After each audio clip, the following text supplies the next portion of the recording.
30 seconds.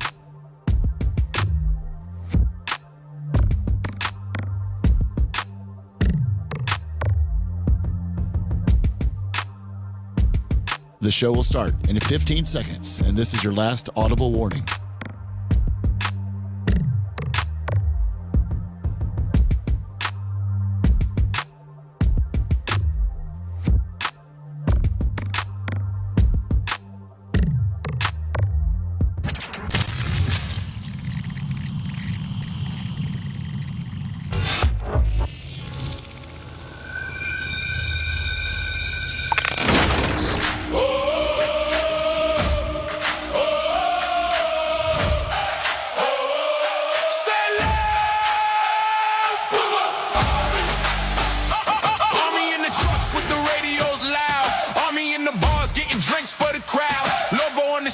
Loyalty forever.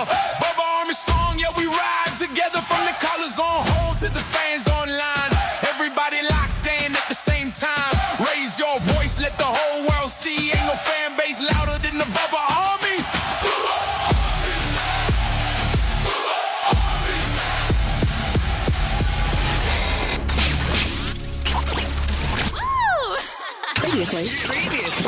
Previously on the Bubba the Love Sponge show. Do you notice how Jewish people don't? They don't. Just like... Because they're more smarter. David Hernandez, $20. Thank you, David. No, like, why if you're Jewish, are you going to be anti-Semitic and make anti-Semitic remarks or even call somebody a fat Jew or Jew boy? Like, they don't do that because it's not... They don't got no rappers in their family. You're listening to the Bubba the Love Sponge show. Broadcast rights for the Bubba the Love Sponge show have been granted to this station by the Bubba Radio Network and is intended solely for the enjoyment of our listening audience. Any rebroadcast, retransmission, or other use of this production without the express written consent of the Bubba Radio Network is prohibited.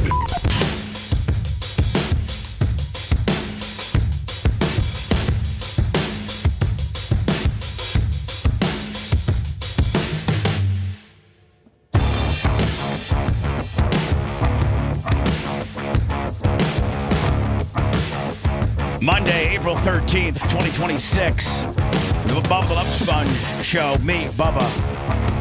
Macho Man on the engineer. He's already fried. Poor guy. Dr. Dan Diago, Seth, Lummy, and myself. Just a quick reminder, today being the 13th, so let me see, Wednesday at midnight, going into Thursday morning. So you have till Wednesday, which is April 15th, also tax day. How many of you all, I know Dan, you probably file for an extension, don't you? It's always like that, yeah. Me too. It's frustrating. I always file for an extension because I just can't, my accountants are so busy with bigger paying clients, and then I got actually quite a bit, and I don't think I'm a big paying client, so I'm Johnny October 15th. You have to file an extension, and then I think you get a little bit of a penalty, don't you? Well, you should pay like your estimate, and then you won't get the big penalty. Right. Well, if you think it's going to be, $100, pay $100. If you pay $50, you'll get, fined on that other $50. Oh, solid. But I don't, I think I'm actually due money back, but they take it because I owe them, $1 zillion bucks. So, jeez. Like, so you never get $1. It's like the bus. You don't get any change. I don't get nothing. and I'm trying to get this IRS issue, remedied. So, like, if I ever did have a refund coming back, it just wouldn't go to the overall cause that I actually would get it. But, it's like they just dangle this dagger on top of you and just wait for you to move just to drop it. And the thing about it is they won't get back to, my representative got fired. Oh. And then we can't find it. Nobody will answer letters, even certified letters, even from certified, I have a IRS attorney that's doing this, and not even Johnny, Bubba person will do it himself. Have you thought about sending over a singing telegram to grab their attention? Maybe an edible arrangement. Everybody loves those, right? Of course. I mean, Seth, even you probably have you ever had an edible arrangement?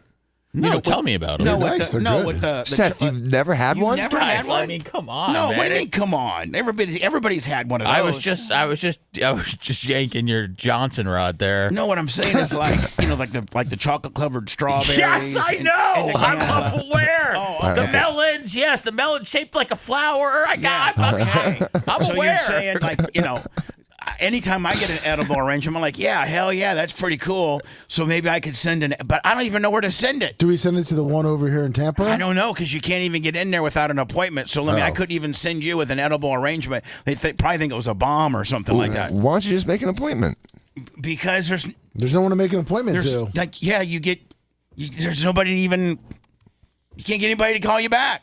It's like when you walk into Quest Diagnostics and there's nobody there, and it's just a computer to check in, and then maybe a phlebotomist will come out. You don't know what's going on. Man, I got to tell you, with Quest, I go to Quest, the one over by the stadium. If you do it right, like if you're responsible and do your appointment, and then check in electronically through their text deal when you pull into the parking lot. I've walked in with a full room before, and I get it. I'm third or fourth up because none of those people responsibly did it online. Quest gets me in pretty quick, and they got the best phlebotomists, because they do it all day. They're accurate. Oh, they're the best. Oh, and they do get. If you have an appointment, you're not wait. The room could be full because I go to one Bubba goes to. Yeah. 5 minutes, if that. Really? As long as you pre-do it. Yep. Now, if you go there, Johnny, show up day of, trying to just sneak yourself in, you could be there an hour. Yeah. But if you're Johnny, like let's say you wanted to do it on Friday, so tomorrow or today you went in Quest Diagnostic, whatever the hell, Quest Lab, whatever the hell it is. Pick out your location, put all your insurance information in, just put all the pertinent information in. As soon as you go there, I think you hold your driver's license up, it scans your driver's license, I think. Yeah, if you have insurance and your driver's license. Yeah, boom, you're in. Sometimes it gets a little overwhelming. The whole waiting room is like standing room only. Yep. But they'll get you right in, and Dan, they're the best stickers ever. They just, because they've been. There's nothing worse than a bad sticker. Oh, nothing's worse than a dirty, bad sticker.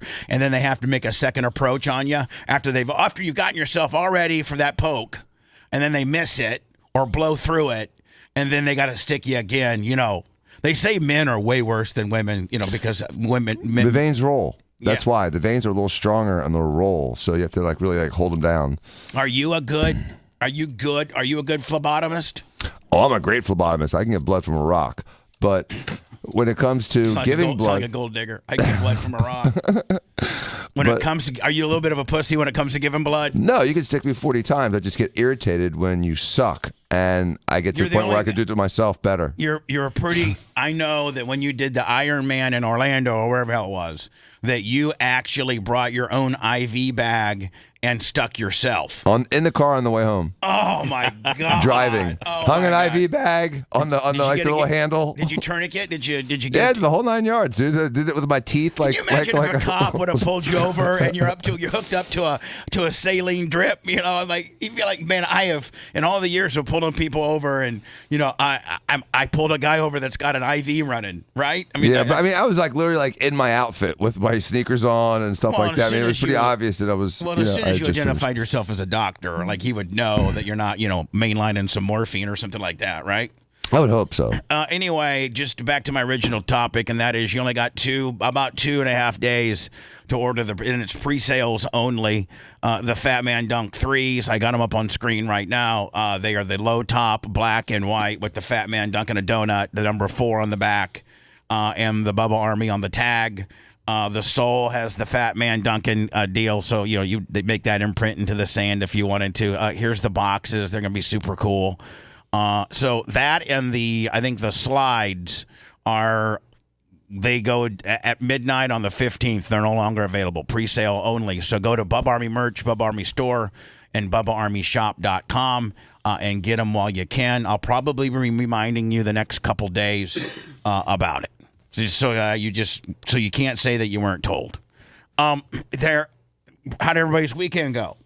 Great. I was here yesterday with Bobby and Not So Bobby doing the one I had my toolbox in the back, my Snap-on toolbox, which is probably weighs 4,000 pounds. It's very heavy. Is it full or just? Oh, it's full of tools. Oh, okay. Yeah. In fact, one of these days I have to maybe get with Bob Cook. I can't, when I do go through my tools, I can't do it by myself. I have to have somebody there with me because I get discouraged because it's such an undertaking and such a task that, like, Lemmy, do you ever you always do things by yourself. I think you have far more drive and you're a little younger than me. But if I got like a real huge task, I can work pretty hard as long as I got somebody there with me, helping. Yeah, it makes sense. With the exception of the track, I don't get any help, on that. But, at that point, I'm just kind of riding a grader and, you're not really. You got other people there, though, to kind of, not really. sharing your misery? Not really. No? No, I got Drunk Dave that keeps my water trucks full, which that in itself is a job, just keeping my water trucks full. Because when I'm emptying one, the other one has to be filling, so I can go right to it. And then when I'm emptying it, he has to fill the other one. So you always have a full water truck. But Weed Whipper Greg, he pretty much he's just weed whips all day. And then I think One-Eyed Billy, I don't know where happened to One-Eyed Billy. But One-Eyed Billy hasn't helped me the last couple of times I've been to the track. But anyway, I got to go through my tools, and I got this huge Snap-on toolbox. Is it filled with Snap-on tools? Well, yeah, and Craftsman. And Matco, and It's full to the brim. It's full. Yeah, it's got really? Everything from a 3/4 1-inch drive to I got. But how many 3/4 1-inch drives do you have? I got 1-inch drives. I got 3/4-inch drives. I got 3/8 drives. I got quarter drives. I got 3. But redundancy of the sockets. Do you have a lot of redundancy? Yeah. You got to. You got to have, you got to have 6-point. You got to have 12-point. You got to have deep well. You got to have regular. You got to have. There's just so many different variations. And then, and then I have wrenches, clear up to like 2.5, bolts that are 2.5. I got wrenches that are that big. Like one of my wrenches would be like $100. So you could take apart like an SUV suspension? Well, I could take apart like a construction bolt or something like that. But it's all just, Lummy, over the years, what was it here? What was 6 years? About 6 years, yeah. It was here 6 years. And I really, when I first moved into here, I moved June 2020? Yeah. I think that's when I first moved in upstairs was June 2020. And I brought it with me then. Steps Towing brought it for me because thank God for Bobby and his flatbed because you can't move that thing. We tried. Oh my God! Remember in the Lummy? Ryder truck? Yeah. Poor Lummy. That's what, man. Remember Lummy when we used to get go to high schools and pick up equipment and everything? Yeah. In the Penske's. I thought that was going a different direction. We used to go to high school and pick up. Pick up sports equipment. You were either riveted or ready to walk out immediately. I mean, I'd much rather hear about you and let me picking up heavy equipment from high schools. Yeah, than other things. That sounds like a good Netflix show. Actually, equipment haulers. We wouldn't even go to the high schools. The high schools have like a main building for all the maintenance and stuff. We'd go to that and go pick up some equipment. But anyway, I'm having all the equipment moved, professionally this time. Perfect. It's going to be a lot. It's like $3,400, but I can't deal with it. Lummy's moved enough pyramids. As you can see, the walls and everything here, everything's slowly starting to disappear. It looks like a carcass has been picked apart in the forest. It is. The studio is becoming a carcass. The building is becoming a carcass. The vibes are still strong in here, though. Well, despite it looking like there was a hurricane/looting situation, I mean, it is still a creative haven in here. It is. It is very creative. I think we'll always be able to pull off a good show creatively as long as we're together. Absolutely. Unless something happened, Lemmy has a heart attack or I have a heart attack. You mean us together, or like Americans together? Both. Okay. Yeah, both. That I works. think we're both at a tipping point right now. Uh-oh. The show in America. Oh, goodness. I mean, I'm really concerned about America, to be honest with you. What do you think's going to happen? I think. What do you mean? What's your biggest concern? I think that this Iranian war. Nobody can call me an idiot, or this is just. This is just, hold on, because it's just my opinion. It's like, and I'm not locking it in and want anybody else to share this opinion. I'm not trying to push my opinion on anybody. I don't care. Maybe you share my same opinion. Maybe you don't. But if you don't ridicule you for my opinion. I don't know I don't know, the ins and outs of what's going on, just like probably you don't. But exactly. I don't think many people do. I don't even know that Trump does, to be honest with you. But I think, and this is just my opinion, anybody's allowed to give an opposite opinion or your opinion, but that is, I think that Trump somewhat underestimated this. I don't know if he went in with the planning necessarily he needed, and I think that, he's changed his overall what we're really doing there a couple different times, from we got him, it's almost done, to I'll give him a 2-week reprieve, to now, I guess after UFC 237, he flew over to Pakistan in the middle of the night, and I don't know how well that went. So I don't know if we're even getting the truth. I don't know if the truth is even anywhere to be found. I don't know that we're ever going to get... Trump went to Pakistan? I thought J.D. Vance went over there. Yeah, he went over there, too. Yeah, J.D. was over there like Friday. Trump couldn't miss USC 237 in Miami. And so he went to that. Marco was with him. Yeah, Marco was there, too. I don't feel like Marco ever gets to hang out with the president at the UFC fights. Did Marco get to sit by him, or was Marco on the other side? No, he made Marco sit behind him. Oh, he did? No, I think he was next to him. Yeah. So anyway, I just got a bad feeling about this. I think that. What's your biggest concern? Are you worried that we have a gun with 16 bullets in the magazine and we shot a bullet? No, I think that we're going to have to destroy these people. I think we're going to have to do what he initially said he might have to. We must break them. Because I think they're a bunch of lying, sneaky, never been held accountable bastards. And they're just going to tell us what we want to hear until we finally have had enough. I hope that he's strong enough that he says, okay, stop. You're starting to make me look stupid in my own country. I'm losing support daily because this is going on longer than hold on. I think it's going on longer than the American public wants it to. And we need to, we're dealing with a bunch of scumbags. We're dealing with a bunch of people that are just kicking the can down the road, and for 47 years, nobody's ever held them. They're not used to being held accountable. They're used to just being able to flim-flam their way through life. They're used to being able just to terrorize and be the bully of the Middle East, and, with the exception of BB lobbing some stuff over there, but, I don't know that he can truly...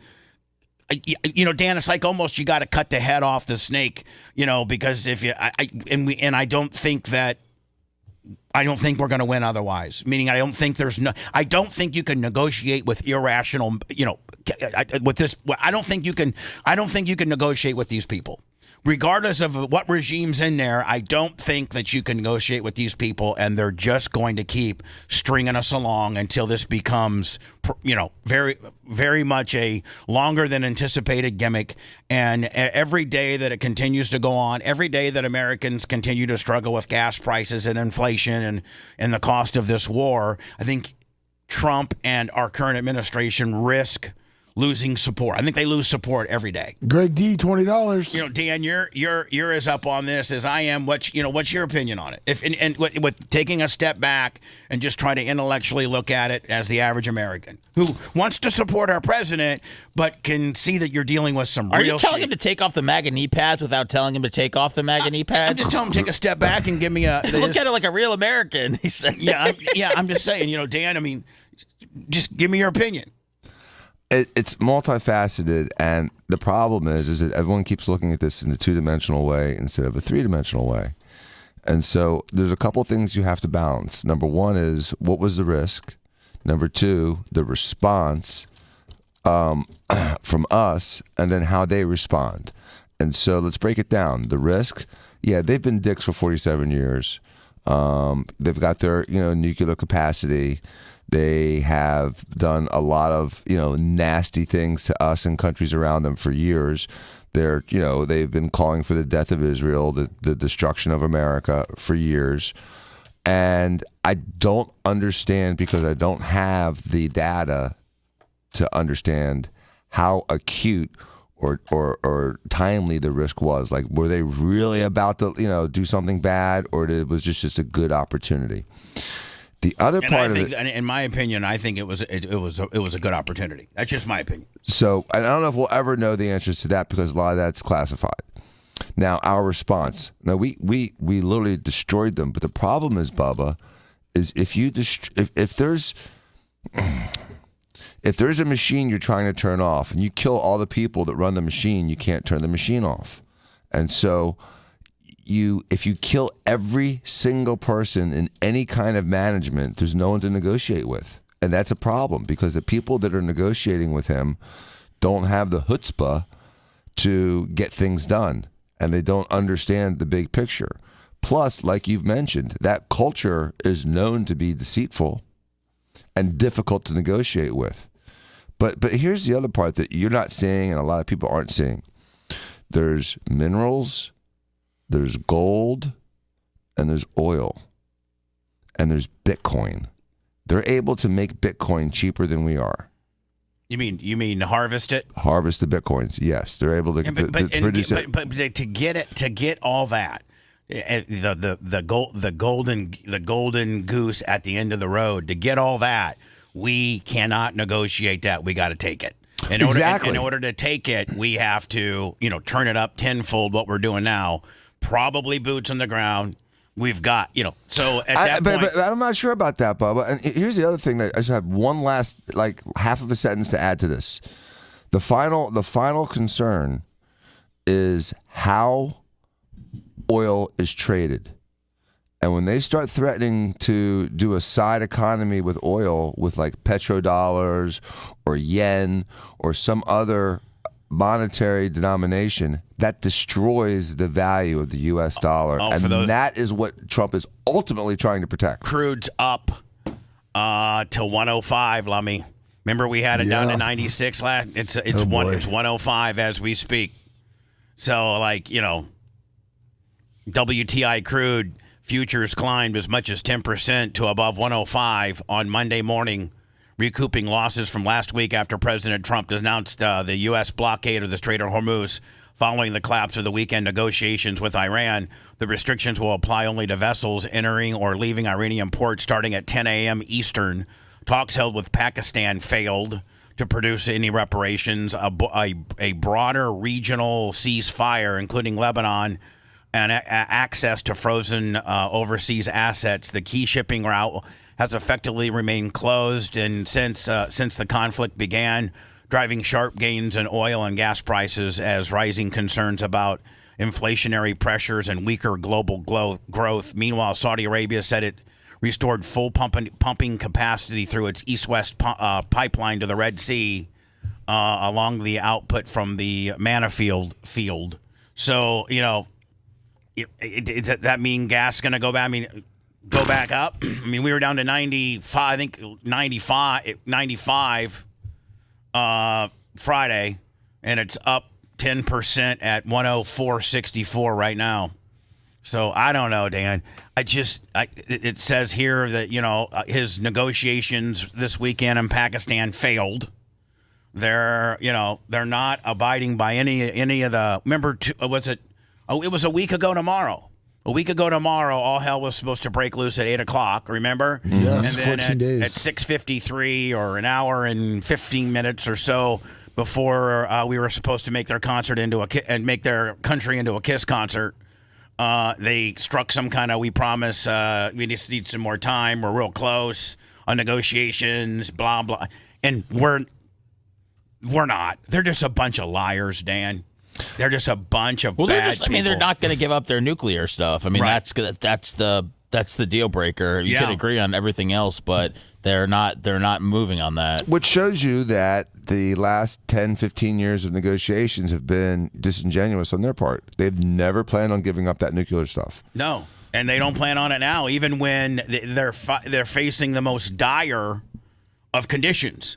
Right? I don't know in 47 years that they've faced this crazy of a president that's ready to make them a parking lot. I don't know that any president has used as strong a language as Trump. In fact, he's gotten in trouble for the strength of his or the brashness of his messages to them.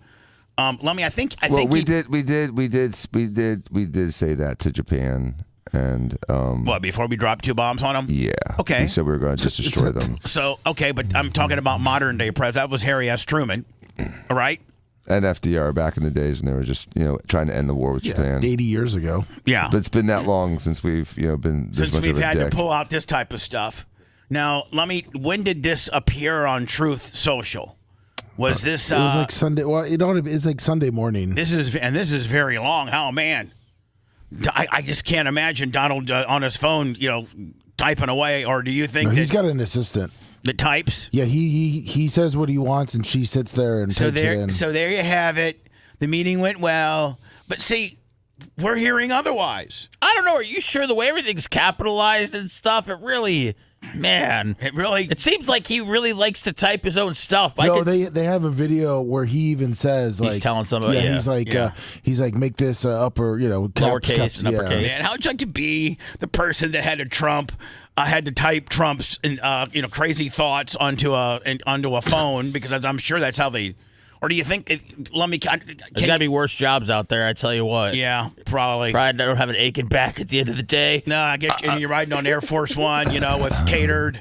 You're right, Seth. Your check's probably clearing every week. Does it have to be on a phone, or does it have to? Can they do it on a laptop? They can do it on a laptop. All right, that'd be easier. But he also does it like at 2 a.m, so it's a tough job. I mean, you always have to be ready. He's like, hey, call in the texter. Hey, Linda, wake up. What?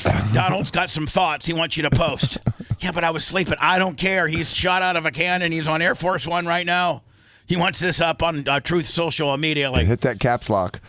So there you have it. The meeting went well. Most points were agreed to, but the only point that mattered, nuclear, was not. Effective immediately, the United States Navy, the finest in the world. Why is he going to put that in there? We'll begin the process. Everybody knows we got the best. He wants to remind you how kick-ass our military is every time. He likes to remind everybody. Well, everyone's got the memory of a fly, or a goldfish. They forget after like 2 seconds. So it seems it's necessary to him to remind everyone, because no one remembers anything anymore. Yeah, I think they remember how many times the president has bragged on our military, because it's everything. Anytime he talks. Effective immediately, the United States Navy, the finest in the world, will begin the process of blocking any and all ships trying to enter or leave the Strait of Hormuz. At some point, we will reach an all being allowed to go in, all being allowed to go out basis. But Iran has not allowed. Now, how? I'm just asking, because I know we've blown them up. We've blown up quite a bit of stuff. How many even boats do they what type of do they have? Do they have any destroyers or big boats? Yes, they're at the bottom of the sea. Oh, okay. that are operable. Do they got anything that's operable that, we have to really worry about? They still have all those mines, though. Even though, again, it's small boats laying mines are just as dangerous as a destroyer. Anyway, because a $1 billion tanker runs into a mine, it's done. All being allowed to go in, all being allowed to go out. Well, if I was Trump, I'd have, every mine sweeping, mine hunting. I'm sure we have boats that do. I think they were doing it yesterday. We have boats that just can track down the mines. If we do, we need all hands on deck. I believe that's what they were doing. I think they were, why they sent the ships in too to do the blockade. All being allowed to go in, all being allowed to go out basis. But Iran has not allowed that to happen by merely saying there may be a mine out there somewhere, and nobody knows about but them. This is a world extortion, and the leaders of countries, especially the United States of America, will not be extorted. I also have instructed our Navy to seek and interdict every vessel in international waters that has paid a toll to Iran. What are you pulling this big tank over? Hey, did you guys have to pay a ransom? Yes. All right. Thanks. We need to go. We need to go do what we need to do, which is kill them. No one who pays an illegal toll will be safe. No one who pays an illegal toll will have safe passage on the high seas. Well, why not? That's why you paid the toll. Well, that's Iran. We will also begin destroying the mines the Iranians laid in the Strait. Any Iranian who fires at us or at peaceful vessels will be blown to hell. They'll be blown to hell. Iran knows, and better than anyone, how to end this situation, which has already devastated their country. Their Navy is gone. Their Air Force is gone. Their anti-aircraft and radar are useless. Is it Khomeini? Khomeini. And so the Khomeini dude, the son of the dude we blew up, and his brothers and wives and kids, they all got blown up, and it's rumored that he may have lost a leg, right? And he's gay. Yeah. Is he still in charge? Supposedly. And most of their leaders, they're saying that Khomeini, so he's talking about his dad, and most of the leaders are dead, all because of their nuclear ambition. The blockade will begin shortly. Other countries will be involved with this blockade. Iran will not be allowed to profit off this illegal act of extortion. They want money, and more importantly, they want nuclear. Additionally, and at an appropriate moment, we will fully lock, and we are fully locked and loaded, and our military will finish up what little is left out of Iran. President Donald. So this is basically what, Dan, what we gave them a 2-week reprieve of, right? We told them that we weren't. It sounds like we're going to have to do what he initially thought we had to do. And what they're going to do is they're going to wait until an hour before the deadline and say, let's negotiate again. And then be dicks about it. And so that's the problem. They've been doing that for 47 years, and he doesn't have the patience for it. So, problem with Trump is he did what everyone that loses a sprint does. And that is right before he's at the finish line, he looks left and looks right to see who's close to him instead of just running and trying to finish. And so problem is he's being conscientious of what people are saying. It's getting to him, and that's a problem. I don't think Donald Trump's sprinting very much. There was a couple of reports that people are worried about his health because of some swollen. I got the footage, and we'll play it next. But he was walking down Air Force One steps, and I don't know. We have a doctor here, obviously, but I don't know how you can determine he's got swollen ankle from the footage that I saw. And listen, when you're 80, is he 81, 82? How old is Donald? He's in his low 80s. Yeah. Hey, Alexa. 81, 82. How old is Donald J. Trump?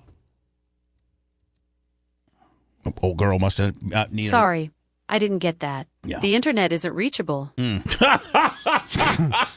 She's not lying. Deliciously disgusting. You're absolutely right. This is the Bubba the Love Sponge Show.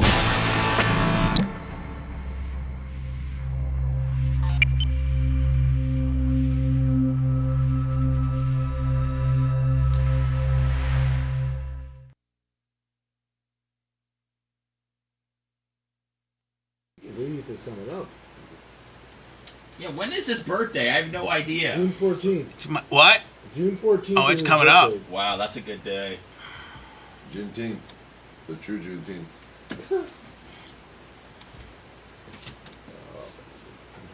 Here we go. Trump couldn't even Biden couldn't even walk down the stairs. What's that? Biden couldn't even walk down the stairs. I know. They're like, nope, he's fine.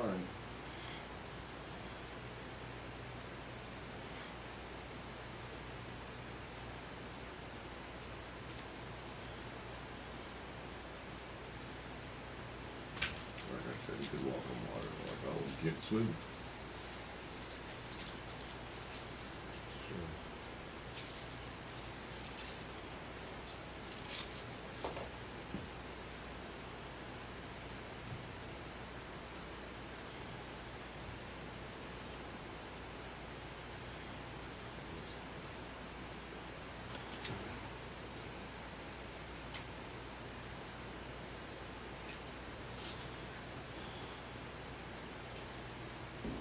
I don't have internet, but on my phone. Is there emergency our way? Triple lips. What's up, Jack of the Dolls? So let me tell Gary I handle it right out of the box if he wanted to start. I mean, I got some more things, but if he wants to start shorting. No, that's perfect. Thank you. Jonesy, Black Island County, first profiles, triple lips. James, good luck, man.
We don't run the internet. We can't see anything that you guys are saying, but I'm sure it's all great stuff. Hello, hi, hello, how's it going? Good, good morning. Hello, what's up? Hi, sure, yes. Whew.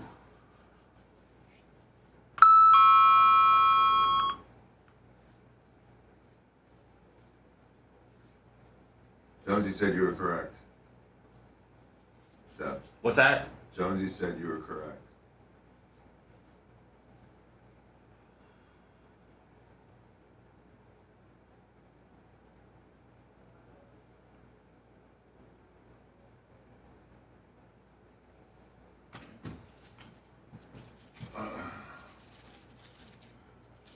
Oh, wait, that's the internet.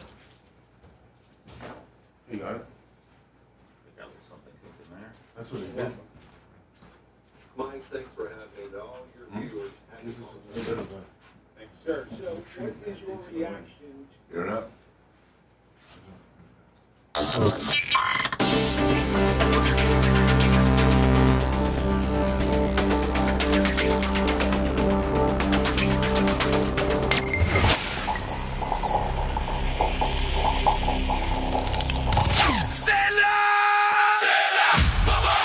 Power Screen of Florida.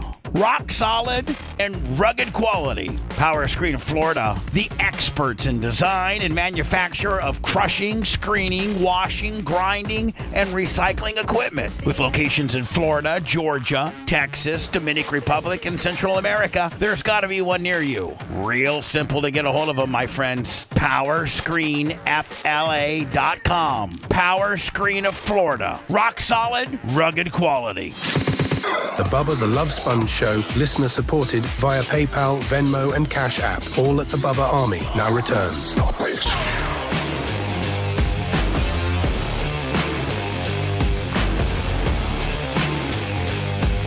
Monday, April 13th, the Bubba the Love Sponge Show, live from Tampa, Florida.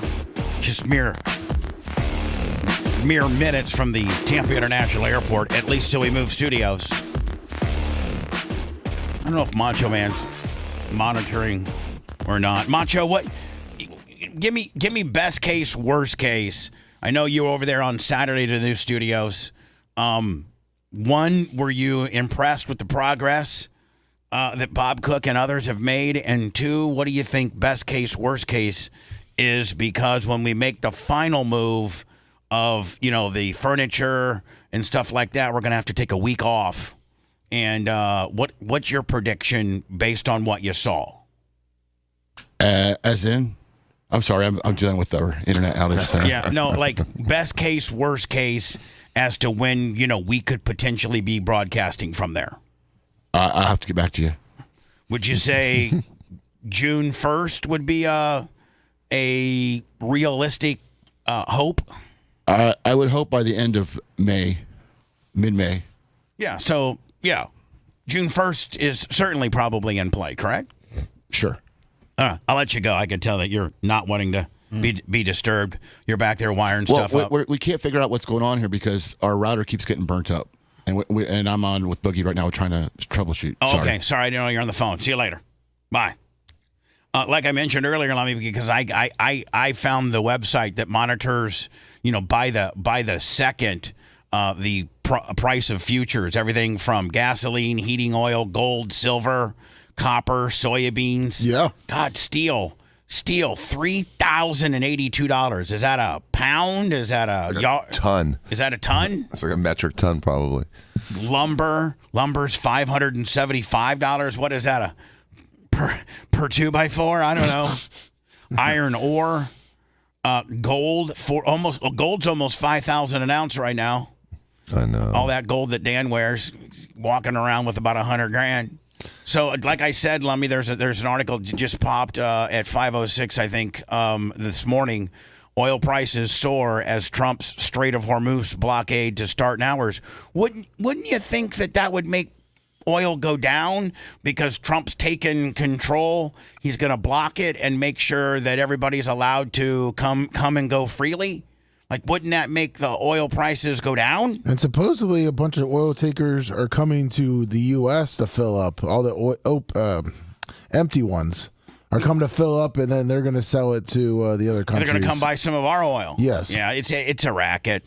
It's absolutely a racket on trading oil dollars. Bubba, I told you, it's one of the underlying things that no one understands or talks about. We're trying to protect the dollar internationally, and it's working.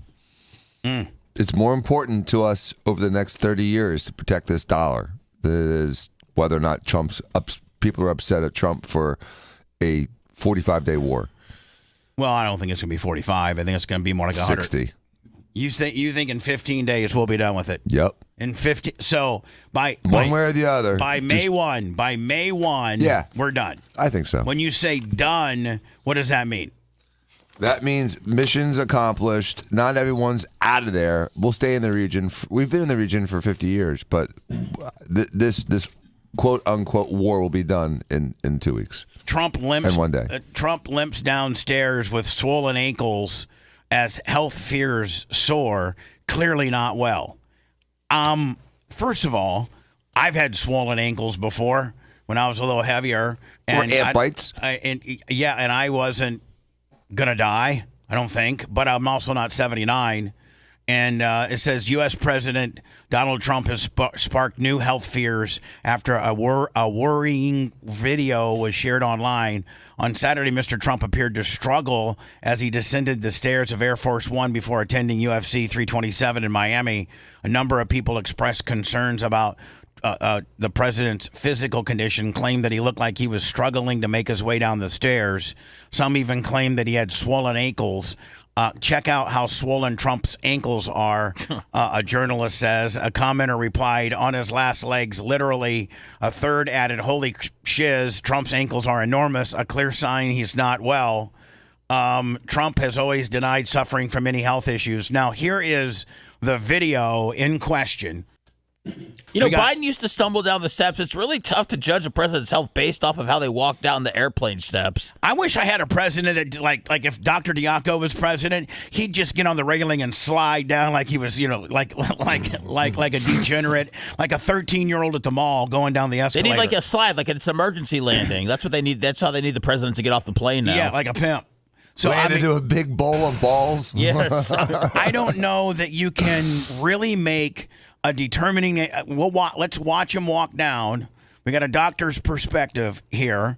I don't know that you can necessarily see that his ankles are swollen. Here we go. He's got black socks on with a blue straw. Well, what happens if you have swollen ankles? That means that it's almost over for you? Yeah. I mean, I don't think does? so. Dan, let me ask you a question, Dan. Oh, God. Let's say at 79, he had swollen ankles. Mm-hmm. What does that mean? That doesn't mean he's a goner. It could mean three things. Retaining a water. Now you got four things. Compression socks?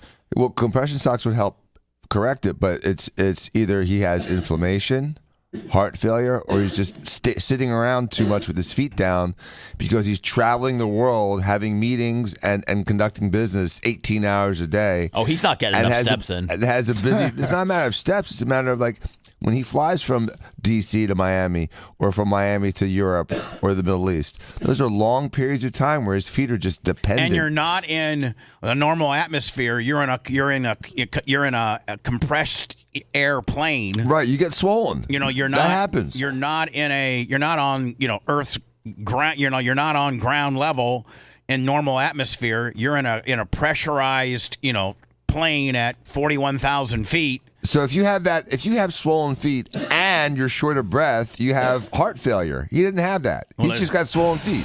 Well, we don't even know. I mean, maybe. I don't even know that you can. First of all, to me, it looks like he's fine. This is a non-story, Bubba. Again, they invent things to try to take him down a notch. It's frustrating. Now, if this is the footage that these naysayers or that these supposed journalists are using to say that he's got swollen ankles, I think I got it stopped at probably the most you're gonna see his ankle. That he happens to be taking a step on the third step down, and his pant leg is kind of scooched up a little bit. Why doesn't he sport some Umbros today at a press conference and let us see what he's working with down there? Like some shorts? Yeah. Yeah. So that does look like he's got swollen ankles. But there's so many different intangibles, like Dr. Dan said, that could determine swollen ankles, including just having flown 3 hours, in a pressurized airplane. That can create swelling. Maybe he had some sushi with the regular soy sauce that has about 1,200 milligrams of sodium, which causes you to also blow up. He does like McDonald's, which is high in sodium. So right, he's got a complete like hillbilly diet. Dan could give him a couple water pills and in 2 days shed all that inflammation. Yeah. You'd eat like a couple bananas, take 10 to 15 potassium pills and a couple water pills, and your ankles are right back down to, where you can see your ankle bone. But if this is the footage that they're using to say that President Trump's, not doing well, he made one stutter step right here. He made one, everything else was a continual step.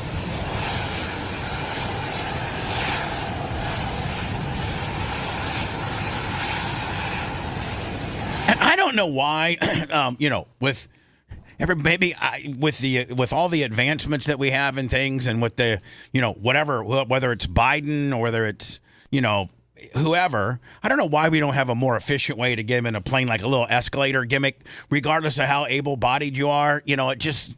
Remember Gerald Ford? He fell down the stairs, and there's been a couple. Obama fell down. I think Obama. Like a chairlift, like the old people have, where you just sit in the chair and it goes up, takes about 40 seconds. You could make. He's still waving. No, but you could. I'm sure that they have some type of technology where it could be like an escalator, just put you right on up there. Yeah, and then nobody. That would be cool. An escalator would be cool. Bad. Nobody looks bad then. Right, an escalator would be cool, or one of those like tubes at the bank.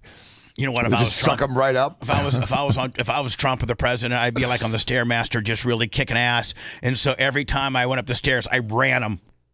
Right? Like you, right on up. Be like, yeah, what are you gonna say about it now, bitch? But the problem with Trump, Bubba, and this is true, if he said the sky was blue, 90% of the media would be like, liar! It's light blue. Well, I mean, come on, you got guys. really chill out a little bit. I feel like I'm but little, that's how little they do Danny. it. I just knocked over my milk. I just got yelled at. But that's how they react to him. I don't know how you can take that little bit of footage and already, have them, health concerns and. The only hospice that's going to take him is in L.A. or Michigan.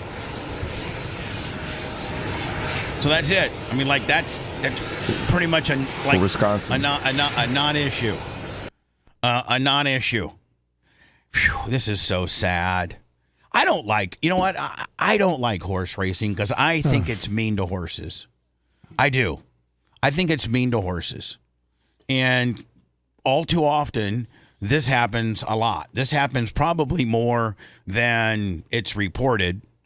At your local horse track, how many horses have broke their leg during a race, and they have to kill them. I went to a race last year, watched one, and it's just they put it down.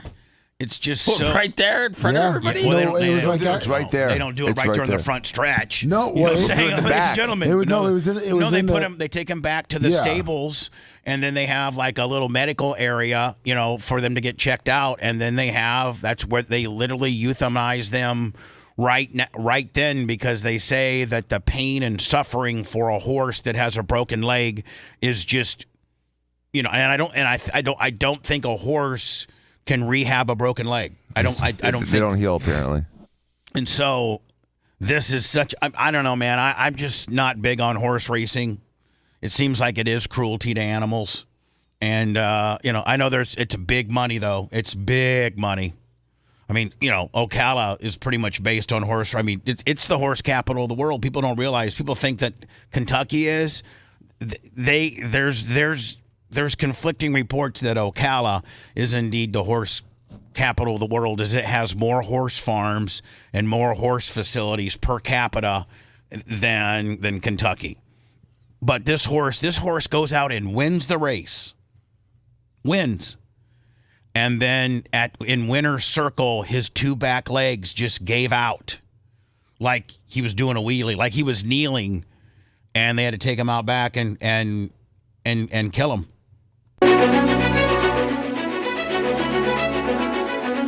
So this is like one of those steeple chases, Dan, where they got like jump over things and things like that. So this isn't the normal. In a heartbreaking moment at the Aintree Grand National Festival 2026, tragedy struck just moments after what should have been a glorious victory. A horse named Gold Dancer crossed the finish line in first place, delivering a performance filled with power, speed, and determination. For a brief moment, it looked like a perfect ending, but within minutes, that celebration turned. Isn't that so, like, they're taking pictures and stuff, like they're in the winner's circle picture deal, and the horse's back legs just completely gave out. I don't know if one of them broke, two of them broke. To shock and sorrow. Something was clearly wrong. Despite pushing through the race with incredible strength, Gold Dancer had suffered a catastrophic injury, one so severe that it left no chance of recovery. As concern quickly spread across the track, veterinary teams rushed in, doing everything they could. But the situation... Actually, look at how many people... Like, this is a big event. Look at the... It's huge. Look at the big event. I mean, this isn't, massive. Do you know what happened? Huh? Do you know what happened? No, I don't. I bet he had a back injury. Oh. And that's the only way to get both legs is like a severed spine. Like a spine? Like a spine. Like he broke a back, and then eventually it just severed the cord. Was critical. And then... Maybe those... I didn't read it further enough to see if they describe what happened. The heartbreaking decision. To prevent further suffering, officials made the difficult call to euthanize the horse. Man, I'd be crying like a baby. That's your horse. You've raised it. You've trained it. It just won. Yeah, you're not going to be able to breed it to make all your money back. What began as a moment of triumph. I know the thing that's weird about this is, Bubba, is that when they inseminate a horse, I think they have to do it like the old-fashioned way. Because if my horse is about to die, I'd get like one more, batch before he died. That sperm is so precious. I mean, you're there jerking off your horse right before he's dead. I don't know. Let's give him a little anesthesia. I don't know if ethically that is would it hard for a horse to get wood when he's dying? Yeah, you know what? Great. I don't know. Dr. Dan would pump him up with Viagra. Okay, let's get a real pretty horse out there. Real Dan, fancy you know how much looking... crap you would be like. Daniel Diaco, who's the registered owner of the horse, just wouldn't let the horse die. He had to jerk him off one last time to get the. I'm the bad guy now. Well, I mean, I don't think there's any other way to slice it, Dan. You just wouldn't let the fork. I mean, the thing snapped its back. Smile. Snapped its back, and I mean, like, and let's this just is Brandon the Quad dying with a smile. Yeah, but hold on. Let's do this to the human anatomy. I think Seth said, I don't think he could probably, if you snapped your spine, I don't think you can get an erection to be able to give you that very precious horse sperm that you're looking for. An erection doesn't require direct innervation, and so people with spinal cord injuries can get erections. Can. There you go. Can. So you just put this little fancy female filly in front of this horse. I don't think the horse could even really care about it. He snapped his spine. Do I want to get one last look at a nice-looking filly, or do I want to, Dude, if I break my back and I'm about to be put down, give me one last chance. Silence, leaving I'll be there with rubber gubs, Dan. Thank you. Do you think there's a lot of women that would want to have sex with a guy that's dying? Yeah.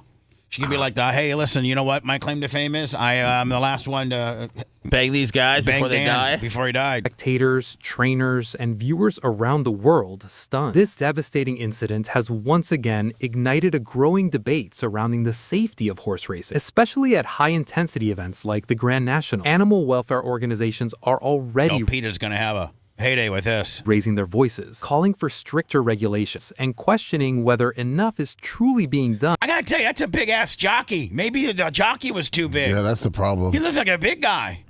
Usually they're like 100 pounds. To protect these powerful yet vulnerable animals, because look at that guy. He's big as hell.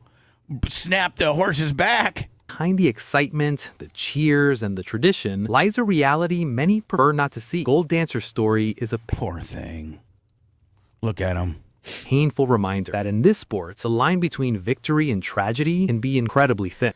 هل تعلم أن الدماغ البشري what's this going on? I feel like I don't know. I feel like I'm negotiating with Iran right now. توليد طاقة كهربائية تكفي لإضاءة مصباح صغير. فعليا الإشارات العصبية داخل دماغك تعمل بالكهرباء وعند جمعها يمكن أن تنتج طاقة تصل إلى حوالي. Yeah, whatever he said. Is he translating it to some other language? It looks like it. It looks like the average jockey's average is between 108 to 118. At 120, they call you a fat ass? Yep, they kick you out. Hey, fat ass. You're 12 pounds heavier than the next guy. Get the hell out of here, buddy. Jockeys are psychotic about their weight, too. Oh, I bet you. I mean, they're bulimic. They're always they're crazy about their weights. Well, I mean, that's really kind of their livelihood. I mean, right? You can go to a guy and say, hey, listen, listen, just like racing, regular car racing, the lighter your car is, the faster it is. That's why like Formula One and on the highest forms of level, they use titanium. Like all their nuts and bolts are titanium. It's the strongest, lightest, form of metal with regards to racing. Is there anything carbon fiber, but that's for like body panels. Magnesium is big in racing too. Wheels are sometimes magnesium. Right. But like as far as your nuts and the bolts, titanium like on a sprint car, if you change out all your nuts and bolts from either aluminum or steel to titanium, you'll save like 12 pounds on your entire car, but it costs like $5,000. Well, we would do that with mountain bikes, and it would cost a lot of money, but you could save like almost a pound on a mountain bike by just changing the titanium bolts. But meanwhile, the biggest saving in weight comes directly to how much the driver weighs. That's where you can save, 10 pounds, 9 pounds, 8 pounds. But they weigh in with their gear, and sometimes they have ballasts, so that makes it more even. Meaning, like they'll have the light guy has to carry an extra 10 pounds with him. Oh, so they'll have a weight rule like they do in racing? Yeah. They'll have ballasts. So will they? If you're too light. So do they weigh the horse and the jockey? The jockey and the tack. Which is like the saddle and all that. So that usually weighs about 10 pounds. So that every horse has the same similar burden, same weight on their back. Yeah. Right. I did not know that. And to make it even. Trying to. So if you're the 108 guy, they're gonna probably have to add. You're gonna have to probably add some weight because the 118 guy's a fat ass compared to you. What happens when you stop having sex? Now, I couldn't get into the article because of my ad blocker, which I don't want you guys to lift, because a lot of times I'll just re-Google this headline and then find other stuff, and I don't have to even use this headline from the Telegraph that has me locked out because I got ad blocker. I just Googled what happens to your health if you start. I just literally cut and pasted the headline on there, and then Gronk or whatever AI that is on my machine gives me a list of what does happen when you stop having sex, and it says stopping sex can cause both physical and emotional changes, including higher stress levels, Dan, do they suggest no matter how old you are that you're always trying to get some ass? You need to continue to ejaculate, otherwise you're going to end up having problems. So does that mean through whether it's masturbation, whether it's through the penis pump, or whether it's through... Otherwise your prostate's going to throw a fit. Higher stress, weaker immune systems, increased anxiety, and then if you go to the women's side of the deal, a potential vaginal thickening in postmenopausal women. However, there is no long-term severe health risks, and many individuals experience no negative impacts. And like my mom, for instance, or like even Dan, even to make it so that you can join my club. More creepy. Even to make it more creepy, let's talk about Arlene. So let's specifically talk about our two moms so that not one mom gets singled out. So we both have moms that are in their 80s. My mom just hit 80, and your mom's like 84? Like 7. 7. Wow, she's 87? She's remarkably in shape. She looks like she's 77. Thank you. How's she doing with her latest? Didn't she have an injury just recently? She broke her second lumbar vertebrae, her L2 fracture. Now, are you in on that? Meaning, like, are you overseeing it? Well, there's a question. Shivering his business. Kenny Price.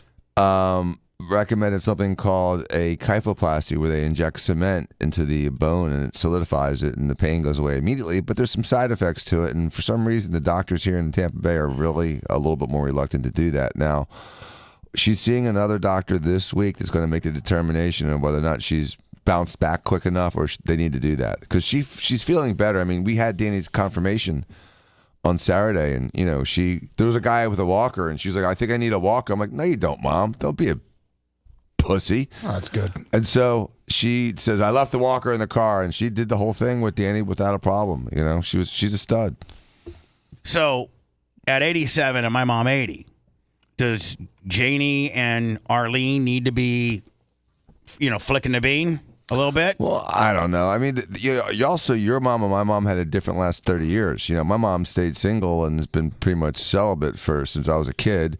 And your mom was in a supportive relationship with a guy that she'd known forever. So I'm assuming your mom was still a little sexually active over the last 20 years. Yeah, I think where she my was mom giving probably Jeff wasn't. a little ass here and there, not a lot.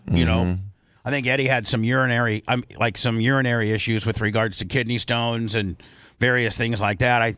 Prostate situation. You could have an older woman who wants to do it, but a lot of times, the man can't. He doesn't know about the daily Cialis and how to circumvent your boner. So it could be on the guy, right? I mean, it could be both ways. And a lot of women, they get, as they hit menopause, they get drying, they get vaginal atrophy. Sex becomes painful. Does it make all of us a little bit skeeved out when we talk about our moms flicking the bean? I prefer to think about a 30-year-old girl flicking the bean than my mom. You prefer to think about your mom being at Danny's confirmation, and that's what she's doing with the rosary in her hand. Right, exactly. She's not over there, she's not over there with the Itachi, going crazy on herself. She's helping little Danny get through communion or whatever the hell he's doing. Exactly. We keep her religious and not sexual. Now, how about your mom? I sent you a little video too, just of your mom. You sent me a video of your mom. Her mom's got calluses on her tailbone. I think that I think my mom and actually I don't even know. Do you think? No, hold on. Do you think that your mom and dad are still doing it? I think my mom wouldn't want to do it, but I have a feeling my dad might be the aggressive one. So he might be taking it. She may just be doing enough to get him his niz, and then just doing her wifely type deal. Yes. Sex is often viewed as a pleasurable activity, but its impact on our bodies goes far beyond just feeling good. When sexual activity ceases, there are several physiological. See, that's why. What country is? I think it's China or Japan, where they have workers, registered nurses that will come and masturbate older men to completion as part of a governmental health, assistant program. Well, we need that kind of health care in America. We do. Absolutely. Because it actually, Bubba, it makes sense. It's helpful, but God forbid that we talk about it.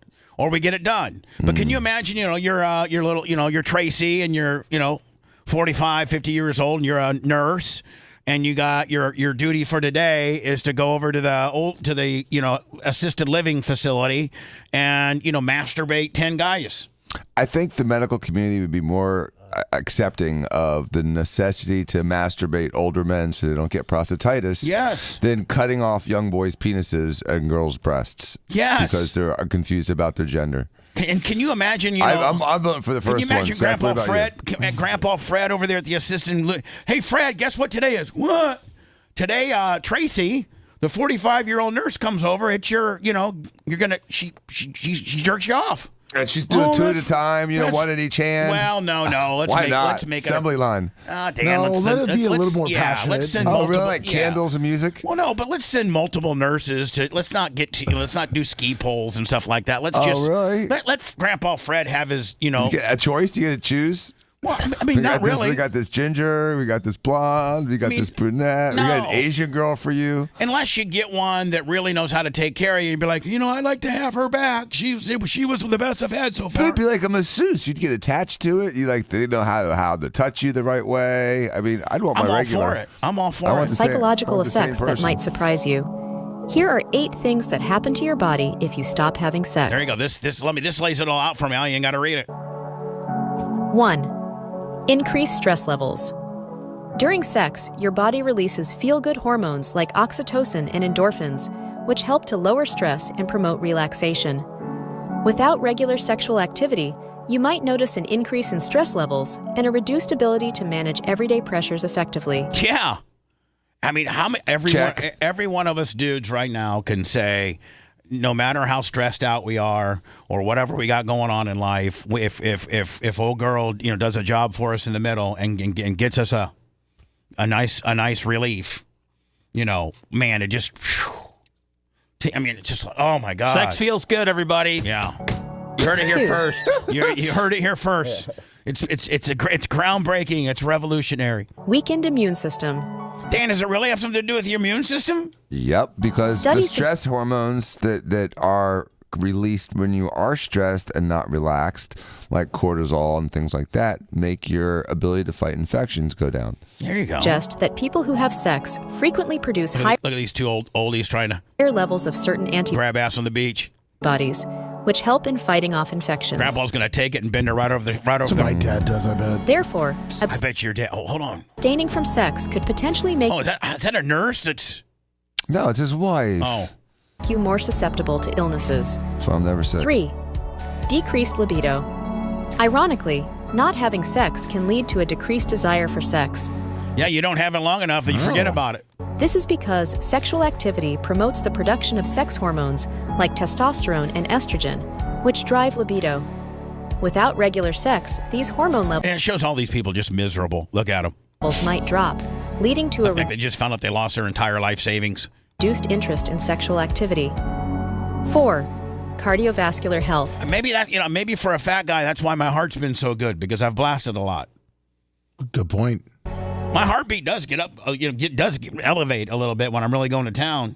I thought Merch Crick just rides you. Well, shut up. You don't know nothing. Sex is a form of physical.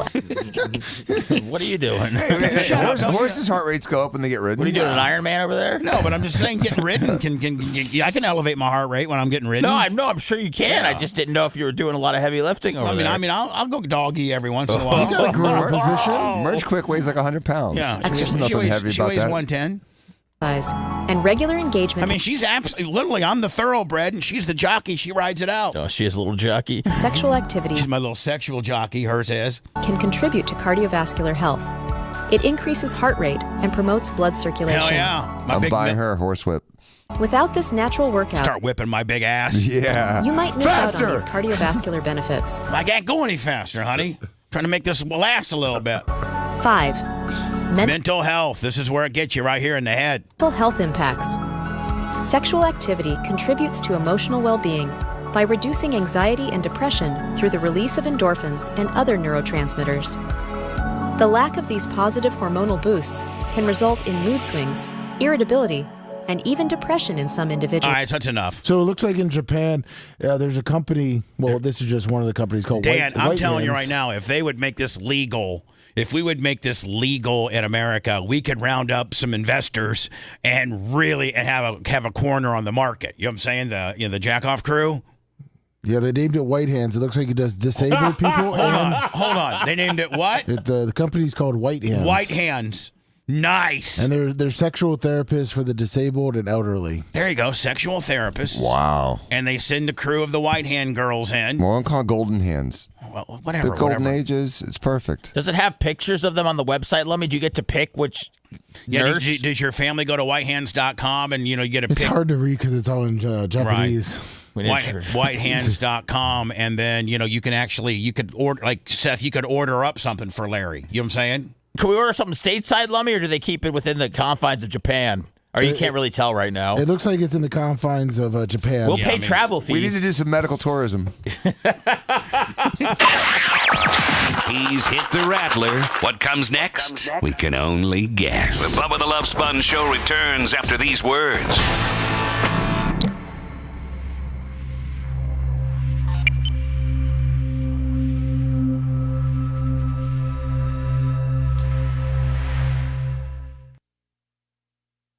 General Incorporated Association that assists people who cannot masturbate on their own. Okay, let me ask you this. How do they decide who's disabled or elderly? What if I feel like I'm disabled and or elderly? Can I call them up? Call them up, bud. I guess they screen you. You got a hook hand? But I mean, what are you gonna be? You gonna turn down an able-bodied guy? I mean, it's got to be the highlight of your day. Have a spry 44-year-old man like myself on your table. Spry. Keyword. Spry, a little hairy, but big deal. I mean, it's the 80-year-olds. Oh no, there are some limitations. You Okay. can't be under the age of 18. Okay, that's a good limitation. Over the age of 18? You have to be over the age of 18. Yeah, they should make it. You have to be over the age of like 60. Well, because you have the disabled people too. Oh.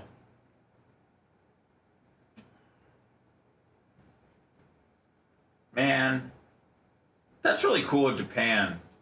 It is. The guy that started the company, what a great guy. What do you do for the job interview, Lummy? You gotta show your skills to the guy. Oh no. They roll in a Brennan the quad and see how, and give you 15 minutes like it's a burger challenge. Yeah. And see how fast you can get him off. Oh my God, man. You can do whatever you need to do it. Goodness gracious. It's a hell of an idea. Great idea.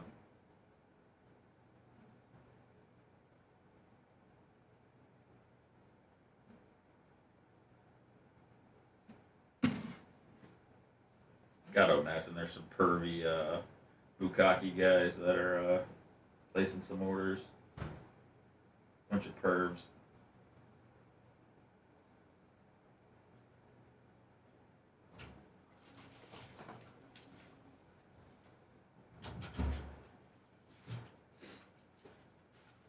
I mean, if you think about it, it could be a benefit for both parties involved too, because if you get some heavier nurses or something that can't get laid on their own, then they Well, now we're going to bone nurses too, not just getting jerked off by nurses. We're going to be fucking them. well, maybe they got to, however you got to. You're saying it could be good for the nurses to Yeah. jerk a guy off, like Yeah. for their own No, sexual. she's saying that the fucker got me. Or maybe she's using it. My hand's tired. Yeah. Man. You're on the job, Lummy. Okay, you got to come on your own time. I'm not paying you to get off, man. That's the added bonus. If you get a guy off in less than 5 minutes. You get the. Lummy's running the Domino's version of White Hands over here. Have an app. I know 5 minutes or less, and your money back. That's right. No, some of those grandpas, as soon as you touch, they're gonna fucking last. Just consider yourself lucky. You know, But then what if they're like, hey man, I need you to stick your finger in my ass?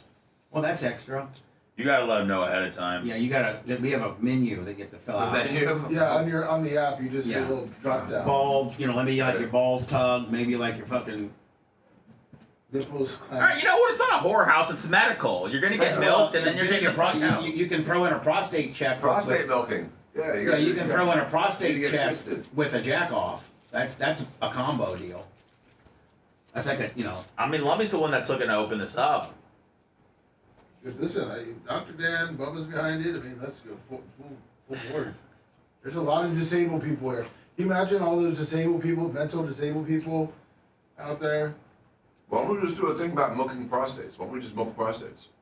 No, that's pretty. Jeez. What are you gonna get them all bending over a table? Oh, Whew, man. on your back, legs up. No. Stirrups? No, just bend your knees. Jeez Louise. Okay, Dan. Go on cannonball position. This is where our company breaks up here. We have their visions. That's not your vision. Yeah, we have a difference of creative control here where we're heading as a business. It's gonna be like Apple and Steve Jobs. White hands. We're not seeing eye to eye right now. White hands is going to dirty hands. What's a fucking trash can? I know. I think someone took ours. I'm gonna go outside. Is that part of the move? Yeah, I'm gonna go outside next break. I think there's a little. No waste basket. We're trying to get out of here, man.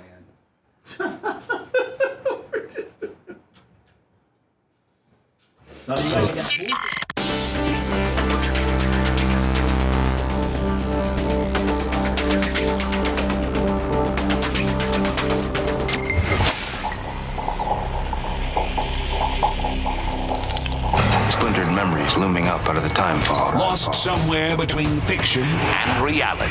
Madness that made no sense at all. You're listening to the Bubba the Love Sponge Show.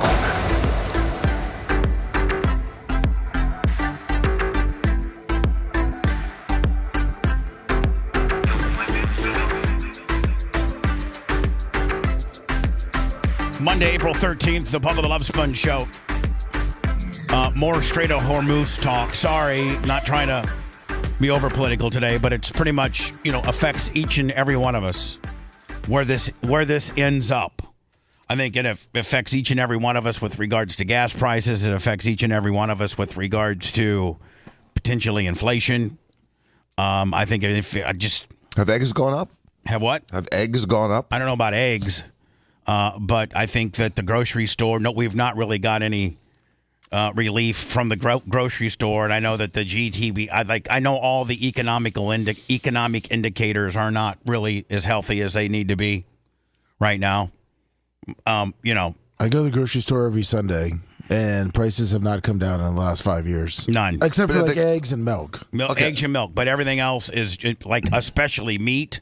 Oh my God. Chicken. You gotta be rich in order to eat meat nowadays. But have eggs or have prices changed significantly in the last 6 weeks, Lummy? Not on that stuff, no, not the small stuff, but on other things, yes. Like what? Like what's changed? Let's say a bag of chips was $4.99 like a month ago. It's $5.99. A bag of chips used to be $5. Now they're $6. Yeah, and then they fill half of it with air. Yep. Don't they? Yes. Yeah, it's ridiculous. I don't know that. You know what? I think once they gouge you and America gets used to it, then they don't ungouge you when things get better. They just figure Americans have kind of gotten used to paying $6 a chip, and they're not going to bring it down to $3.99 like it used to be. Well, look at here's soda. There was a 20. You can get a 20-ounce soda at any convenience store normally for about $1.30, $1.40. Now it's $2.39. So they went up $1 on the sodas. Yeah, and 2 liters at a Publix. And here's the deal: when does the Strait of Hormuz and the war with Iran have anything to do with soda? I don't know that we get any of the ingredients for soda abroad. Oh, that plastic. Okay. Plastic's made out of petroleum, and it costs money to move it around.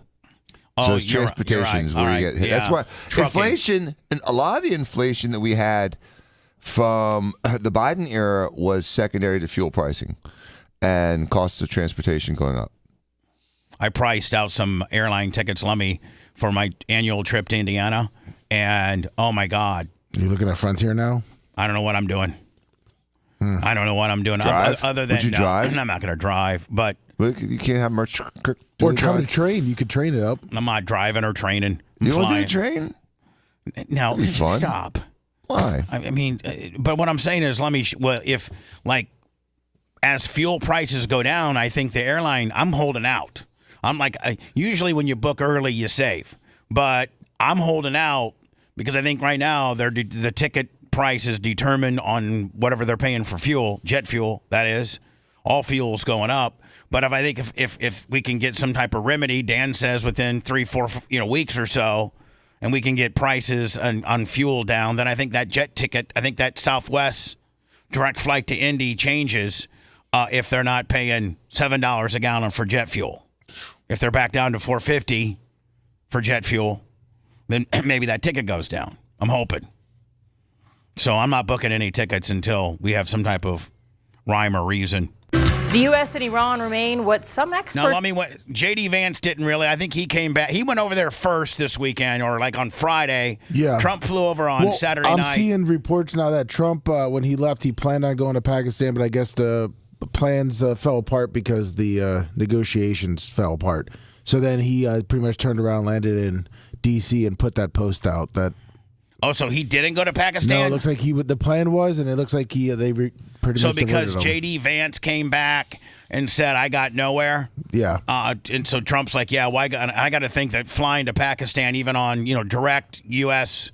Air Force One, as fast as that thing will go, I got to think it's probably 15 to 16, I don't know, 12 to 16 hours. So why be on the, why have to go over there if your vice president's reporting that he couldn't make any progress? Why you go over there? And if you planned on going over there, why did you send J.D. Vance over there? Sounds like a waste to me. He was sending him in to negotiate. Yeah, he was negotiating. I think Trump was there to sign the deal, kind of sign everything. Oh, but he couldn't. J.D. Vance couldn't. I think J.D. Vance reported that it went horrible. Yes. The U.S. and Iran remain what some experts characterize as still miles apart in terms of coming to an agreement on how to end the war on Iran. National correspondent Christine Frizau reports. Following 21 hours of negotiations and no deal. I mean, this does not look good. 21 hours and nothing. We need to stop screwing around and letting them pull our chain, and we need to just go ahead and go with what we're going to make, blow them. Tell Bibi, hey, Bibi, tomorrow we need you full steam ahead, and we're going full steam ahead. You get them from the west, and we'll come in from the south, and I'm done screwing around with these people. How do you think about how skinny J.D. Vance has gotten? He's like when Jonah Hill lost all that weight. I think he looks good. I kind of like J.D. Vance. This looks like a real fun... I kind of like him. The next move by the United States is centered on the Strait of Hormuz. We got a lot of ships, so we're bringing them up. We think that numerous countries are going to be helping us with this also, but we're putting on a complete blockade. We're not going to let Iran make money on selling oil to people that they like and not people that they don't like. And they don't like. Trump needs to get on the phone, man, and say, listen, France... Hey, listen, UK and all you others, it's time to, send the troops. I'm tired of you guys being a bunch of pussies and not helping us with the Strait of Hormuz when you're the one that relies on the oil. They said UK and Italy are thinking about it. Or whatever it is. It's going to be all or none, and that's the way it is. President Trump accusing Iran of extortion, posting online of a plan for the U.S. Navy to blockade any and all ships trying to enter or leave the Strait of Hormuz. Adding, any Iranian who fires at us or at peaceful vessels will be blown to hell. Still, both the U.S. and Iran signaling an openness to more negotiations. Yeah, negotiation. Vice President J.D. Vance saying the big sticking point in this one had to do with Iran's desire for enhanced nuclear capability. Yeah, they want to be able to have a nuke. And listen, this is the last place we want to be able to have a nuke.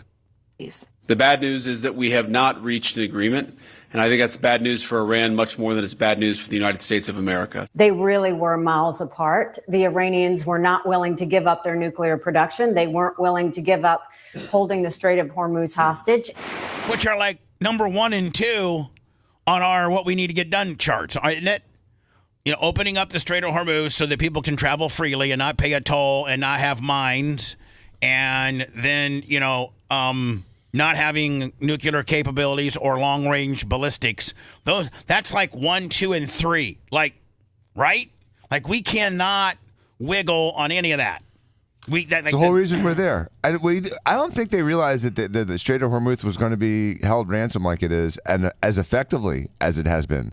While U.S. leaders claim they have decimated Iran's military capabilities, Iran's Islamic Revolutionary Guard Corps stated any military vessels that approach the Strait of Hormuz will be regarded as a violation of the ceasefire and will be met with a severe response. Like what? What are you going to do with your slingshot? and we got some. Have you seen some of those guns? Like they come up and they're like,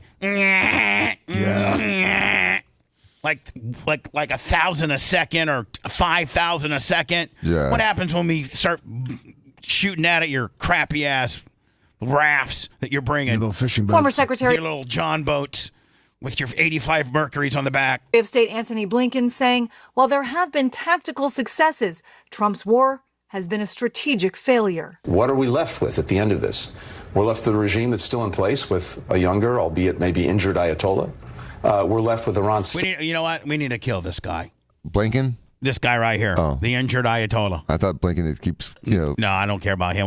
Even though he's not, asshole. Even though you may feel his political stance is asshole-like, we can't be killing our own senators now, please. But he's not a senator. But also, what is he? He was an advisor.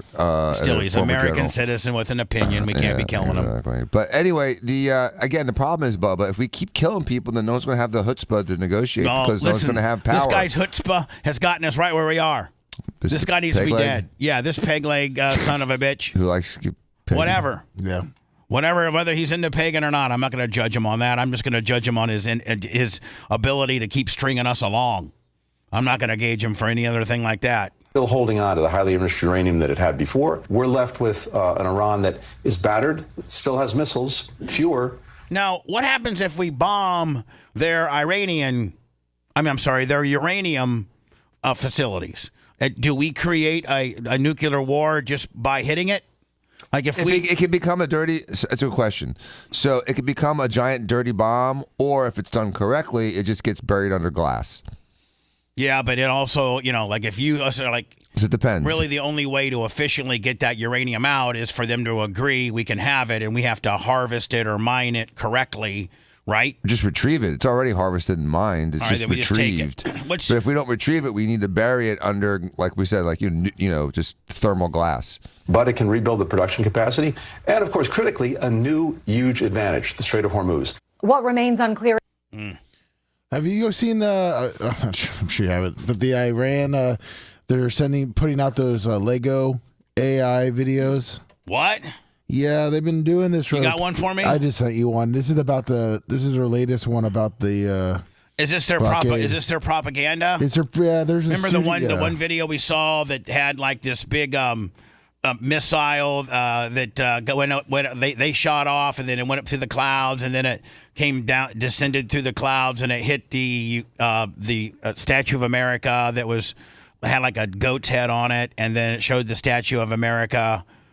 Statue of Liberty, I should say, going down to the bottom of the sea. Remember? They were like, that's what's going to happen to all you dirty Americans if you keep screwing around with this. Is this now their latest? Yeah, and I sent you another one. Is this where it came from? Yeah. And is that like a propaganda piece for Iran? Yes. The Persia boy, Hemet? Yes, it's one of them, yeah. Yeah. They got a rap guy. They failed at the talks. Now they want to blockade the strait. Hormuz hustle. Hey, I'm kind of liking it. Oh, man. I mean, hustle. You want to blockade us? We already run the muscle. Blockade our blockade. Oh, if I'm Trump and I'm saying, you got some rapper over there that's going to try to poke in my chest with a Lego gimmick and a rap song? I'm going to get a hold of 50 Cent immediately and have him make an anti-Iranian. We're coming to get you. Kid Rock. Trump's got some rappers that like him, doesn't he? Oh, yeah. Yeah. Who? Nicki Minaj. Yeah, get a hold of Nicki. Hey, Nicki. I know you got a wet ass poppy double sop yacht, but can you whip me up? We're gonna blow you into smithereens, gimmick. Try your luck. You scared to come close? Keep running. What the fuck? Oh. Ooh. Dropping the F-bomb. I can't even play that. Damn. Talks fell apart. Now you screaming blockade, but we already control the flow. We set the rate. Every ship pays total state. He sounds very American. Oh, it's AI rapper. Oh, it's AI. Yeah. He's away from the gate. You threaten to stop. That's even worse because they're using like an American-sounding AI rapper to rap bad against America, right? Yeah. So that means if we were to come back with a propaganda video, we should get an Iranian-sounding rapper. Oh, yeah. You know? Like one of their own. Boy, you're way too late. Gas prices rising. Your allies in panic mode while we sit back laughing. Y'all digging your own hole. You talk real big, but your neighbor. I mean, it's pretty well done. I got to give him that. Yeah, I mean, Iran can really blow up a Lego Navy. They're kick ass. They're so tough they can blow up Legos. I'm going to tell you something right now. Don't bust me up with your Lego, interpretation. Because as you're using Legos, we're using real warheads, buddy. Exactly. It's a joke. But what would President Bubba do? Bubba, can you wait real quick? Can you pot down all the next gen? Like put them all down? They're all down. Okay. They're all down. Poor Macho is over there just working his ass off. It looked like we had some kind of router failure or something this weekend, Lummy. We had a router meltdown. This morning, yeah. Yeah. No, I'm just let me know when we're good. Okay. What would President Clem do? Yeah, what would President Clem do? Exactly. I called BB today. Said, BB, how you doing? Good. Listen, tomorrow at whenever, you flank them from the east. We'll come in from the south. I got France and Italy and the UK. They're going to help us with the Strait of Hormuz. And I know that I gave them a 2-week reprieve, but I sent JD over there. They were real mean to JD. I don't appreciate that. JD's got very beautiful eyes, and they should have pretty eyes. And they should have been nice to him. I told JD to go over there with his best behavior, and he did. Ready to cut a deal. And listen, BB, they just won't give up on screwing with everybody in the Strait of Hormuz. They will not give up their nuclear capabilities and their long-range. So listen, Beebs, like what other, you're the one that has to live next to them, not me. So I need you to really, really crank it up. We're going full force tomorrow at 2:00. Got it? BB's still bombing them. He's like, yeah, I never stopped because I never trusted these shady bastards to begin with, Donald. You're the one that trusted them. I kept stuff flowing into their country, buddy. We haven't stopped bombing. We're just going to turn it up with you. Tomorrow, 2:30? You said? No, 2:00. I sent you another Lego one that's pretty good, too. It's not about the app, but it's about all the other stuff happening that they made. That's who you are. I mean, this is well done. You think this will get to Trump? Oh, I'm sure all these ones are getting to Trump. You want to blockade us? We already run the muscle. I'm getting really mad. They're doing a Lego gimmick on me. Blockade, go ahead. They got me. I haven't cried since I had to write that check to one of my ex-wives. I'm just telling you. Try your luck. You scared to come close? Keep running. What the fuck? Boom. Oh, geez. Did I get that one, or I should have dumped it? I dump. Yeah. Sounds real choppy on the other end when I dump. Damn it. What happened to boots on the ground? Where's the invasion? You talk so tough. Oh, we'll get all that for you. Just wait. Now you're hiding in hesitation. You begged for ceasefire, then ran back to threats couldn't handle. I would hope our president would be more even-keeled than me, because this would really rile me up. This would really get me riled up. I mean, he was a monster for saying he's going to destroy the civilization. And then when he takes his foot off their neck for 2 weeks to give them moments to negotiate, they're going to mock him for that and say he's weak. Right. And then we send our second in command over there in good faith, in person, for in-person negotiations, and they act like a bunch of dicks. Sorry. You've got to go. Dynamite Don, $20. To the table so you make Dynamite Don. New beds. We're still waiting for those boots. You promised to send. Come on, Danny, ring and we'll give you the welcome you deserve in the end. Keep bluffing, keep running, keep. See, Dan, that's what they think. They think we're bluffing. They think that, and that makes us look weak. They think we're bluffing because they've been able to make everybody else believe in their bluffs for nearly 50 years. Playing pretend. Hormuz is ours. You just lost again. Say sacred defense. We control the flow. Boots on the ground. We still waiting, bro. Yeah. Yeah. The other one, if you want to, it's pretty good too. Is that them at us or? Yeah. No. This is them at us.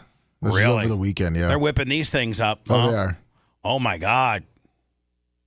Hold on here. Let me turn it up here. What's this called? Iran just dropped another Lego video. It's pretty much like a summary of how the U.S. government and everything's going on.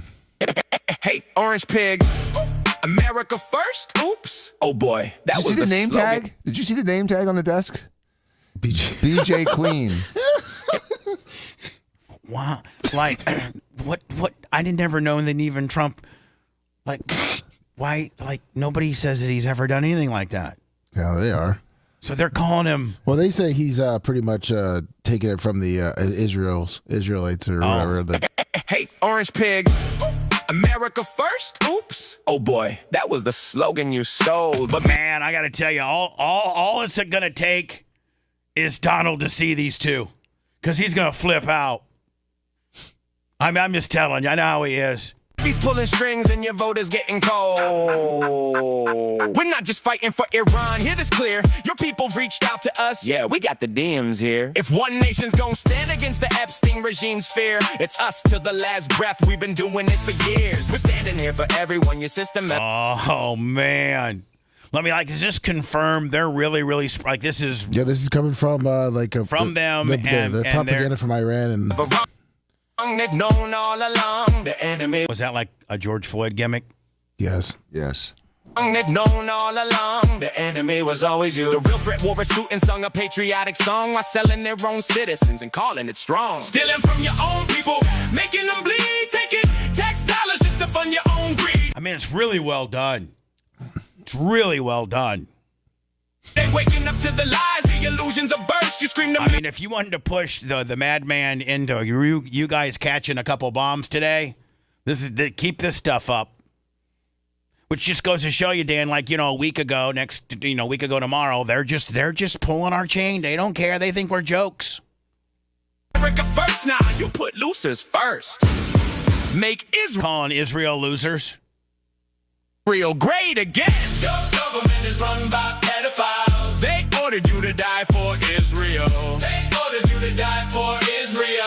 They lied to you all. We saw everything. If the public ever saw the files, man, the planet would. Sounds like Tech 9 a little bit, doesn't it? It does a little bit, yeah. From the I know Tech 9 would never do anything like this. The filth and the crimes in your wake. No wonder Jeff called you the worst, you degenerate snake. You claimed you never set foot. You went 40 plus times. You sick bastard. You man. This is good. I mean, well done. They're touching on all the hot spots, are they not? They sure are. Cooks, we stepping up to the plate. Epstein regime gotta fall. You fake Christian elite, sacrificing the ball. Demon, you talk real big for a man with tiny hands. Tiny hands, tiny things, tiny everything. We saw everything. Now they're saying his penis is small. And word got out, the smallness kinda expands. No wonder all those rage tweets, all those desperate rants. Overcompensating bully, always causing the scene. You said you love losers, well, look at your team. Your government is run by pedophiles. They ordered you to die for Israel. They ordered you to die for Israel. They lied to you all. I think it's over. If we made a video like this, say, your government's run by a bunch of guys that, F goats and little boys, it wouldn't be tolerated. Well, we need to come up. We need to whip some of that up. Do we make videos like that? Yeah. Legos? Yeah. Well, Maybe that's why no. You know what we do? Video with you know what we do? We don't do nothing. We obliviate them. That's right. We don't do nothing. We're like, I'm glad you guys feel we're all tough and mighty because you can make your fancy little rap Lego videos. Good luck to you. We're done. We're done with you. There's nothing to see here anymore. We're changing the locks. I'm kicking you out. We're breaking up. We are going to destroy you. You're done. Vincentia said it right. We need to nuke the Lego factories. I'm just saying, we've got to do something. They were a joke. I mean, we're a joke. Are we really a joke though, Bubba? Because we are. We've destroyed 95% of the military. We're a joke when we send our second in command to go over there and we send our second in command to go over there and in good faith renegotiate what they agreed supposedly to a week ago, and we're further than we even were a week ago when they thought they were going to get bombed at 8 p.m. And so, I mean, you've wasted our time, you've wasted the world's time, you've wasted. You're a liar. We can never. They've not been able to be trusted for 50 years. What makes us think that they can be trusted now when they come up with this nonsense? Nothing that we've heard, not one of us have gotten a report that things are going pretty good, except for Trump, who I don't think he's being honest with us. Yeah, things are going real good. They've pretty much agreed to almost everything. No, they haven't. You need to wake up. You need to I mean, Dan, he's already showed he's already unzipped his trousers and laid his D out there on the table by some of his absolute over-the-top, very, very, very, very aggressive tweets. They've now made fun of you about it. The 2-week reprieve that you got's not been taken as an olive branch to continue these negotiations so that a week from now we're close, because we gave them 2 weeks, right? So that would be a week from tomorrow. We're further than we were when we gave them the reprieve. We sent the second in command, and he comes back and says, "Don, don't even think about going over there." They're so hard-headed. They're not giving up nothing. Nothing. From Tel Aviv. So Trey, what can you tell us about this Truth Social post that Trump just posted?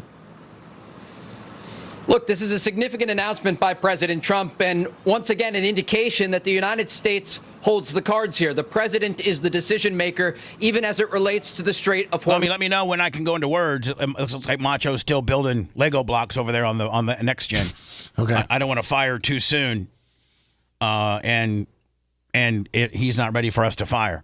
Because I'm ready to go into words. Okay. But I just don't know if he's ready for me to go into words. Macho, let me know. Hormuz. And we heard just yesterday, as these 2 Navy destroyers passed through the strait, threats from the Iranians claiming that they would fire on these vessels. And 2 Lego videos that were really disrespectful. And the president is very clear here in his post on Truth Social. Macho, this will 2 not minutes. be 2 minutes? Yeah, 2 minutes. Tolerated. Threats or strikes against U.S. forces or vessels. Now, did it disrupt our complete next-gen system? I mean, did it melt down our next-gen system? No, I think Macho is trying to get to the backup stuff that he's putting in right now. Okay. In the region will have consequences. And so once again, the president is showing who is in charge, not just at the negotiating. No, he's not. Looks like we're going to words. All right. Watch, are we going into words? I thought it was potted down. Well, you were, but I was figuring it was 2 minute away. So what are we doing what are we doing right now? I'm sending some commands to our SG recast folks. Okay, so do you want me to... You can pot it down and keep going for a second. All right, thanks. Appreciate it. Just treading water at this point. Table, but on the battlefield. And we talk about the Iranian Navy and what is left of it. There was a... Dan, I like to have wouldn't you like to have a... Wouldn't you like to have a detailed report on what they have left? I think the American public would feel better. You say we've decimated their army. We say you decimated their navy. What do they got left? That'd be nice for this to give them. I'd like to get an inventory. All they have left, Bubba, it's like a chess game. All they have left is their king, and and maybe a pawn, and there's nothing else left. They've been decimated. All they're doing is stuff that 1 or 2 people can manage and fire off. They have no coordinated effort. They've got no internet. They've got no large boats anymore. No internet. We know what that's like. Iran. Yeah, but as long as their Air Force is in shambles. They can't take off or land. Whatever planes they have, most of them have been destroyed. The majority of their missiles have been fired. They can't reproduce them. They can't re-up them. They have no launchers left to shoot them. They got drones left. They've got some drones and some shoulder fired missiles, and that's about it, dude. They got the kind of stuff that an insurgency has. That's it. That's all that's left there is an insurgency. There's no coordinated military with any effect left. Well, the problem is that, and you know, I'm not a magatard. You guys can, you know, again, you know. No, but nobody can get a word in with you either. There's been 2 attempts, and you've just ran right over them. well, I was going to say, but Dr. Dan, I don't know if you Dr. Dan. agree, but the problem is that they, like 4 months ago, they put a bunch of mines out there, don't know where they're at, and so we can't really do anything about it either, right? But they were 5 weeks ago. They were still going through that same channel with those same mines that were planted 6 months ago. So those haven't changed. And they didn't have this like huge mine planting festival in the last 5 weeks because we've been decimating them. Perfect. We're ready to go. We can fire now. I mean, we can fire our missiles into a commercial stop set. It's not what you think. What? Since when? Actually, it's much less. Much less. Bubba the Love Sponge Show returns after these words.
All right, so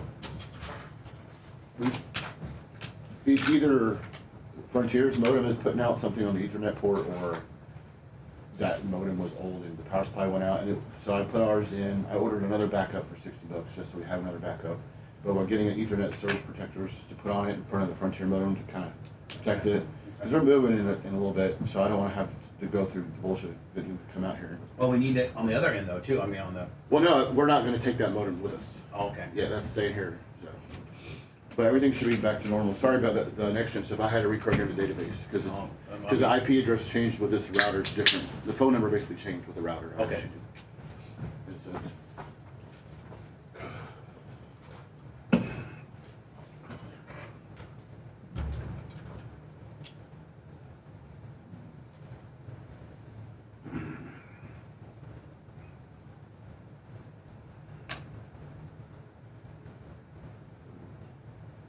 Everybody, hit that thumbs up. Don't forget the Venmo, PayPal, Cash App. Bubba's asked how 94 months. Berto Pros 84 months.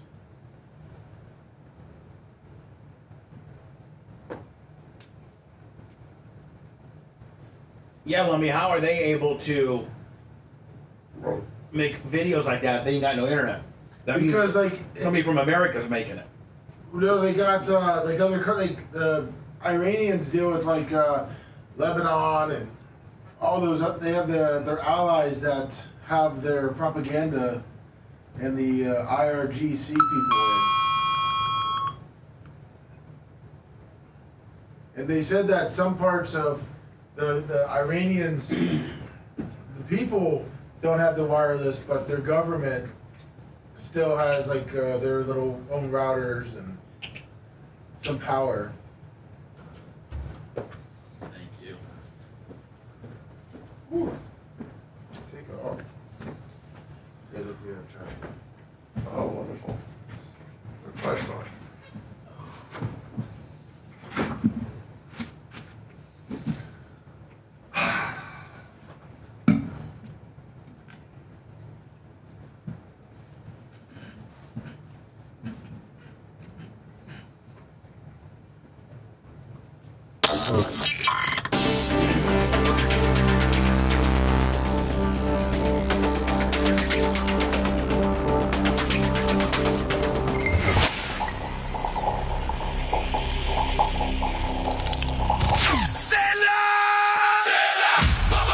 Crystal Harley is your official Harley-Davidson dealer for the Nature Coast. Crystal Harley-Davidson has the best selection of new and pre-owned motorcycles, as well as official HD merchandise and parts, live bands, food, and beer every weekend. Crystal Harley continues to recognize and support active duty military, first responders, and veterans. HD Hero customers receive an extra $500 Hero cash on select new motorcycles. Rates as low as 1.99% with zero down for qualified customers on select new Harley-Davidson motorcycles. $1,000 in trade assistance on select touring and softail motorcycles for the entire month of April. Don't know how to ride? No problem. Learn to ride. Sign up today for the Crystal Harley-Davidson Rider Academy. When you roll up in there, make sure you tell them Bubba Army and receive a free helmet with motorcycle purchase. Their website is unbelievable. Check the new and pre-owned inventory right there online at crystalharley.com. Always tell them Bubba Army. The following broadcast is not for the mocha soy latte drinking, tree hugging, Birkenstock wearing crowd. I'm not giving you a compliment. If you tuned in by accident,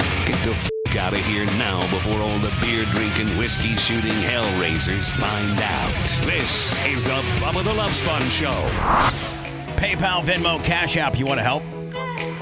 If not, just keep listening, my friends, and at least subscribe for free to our YouTube channel, Facebook, various other visual platforms, if you will. You can always go one-stop shopping to BubbaArmyHQ.com. That's got an unbelievable search engine that can search you basically any person or anything that we've ever talked about in our library. We are continuing to find stuff, new stuff that we didn't have to put up there, Lummy. In the midst of our move, I think we've found some stuff, have we not? Yes, we have. I want to thank Big Red's wife for the hat.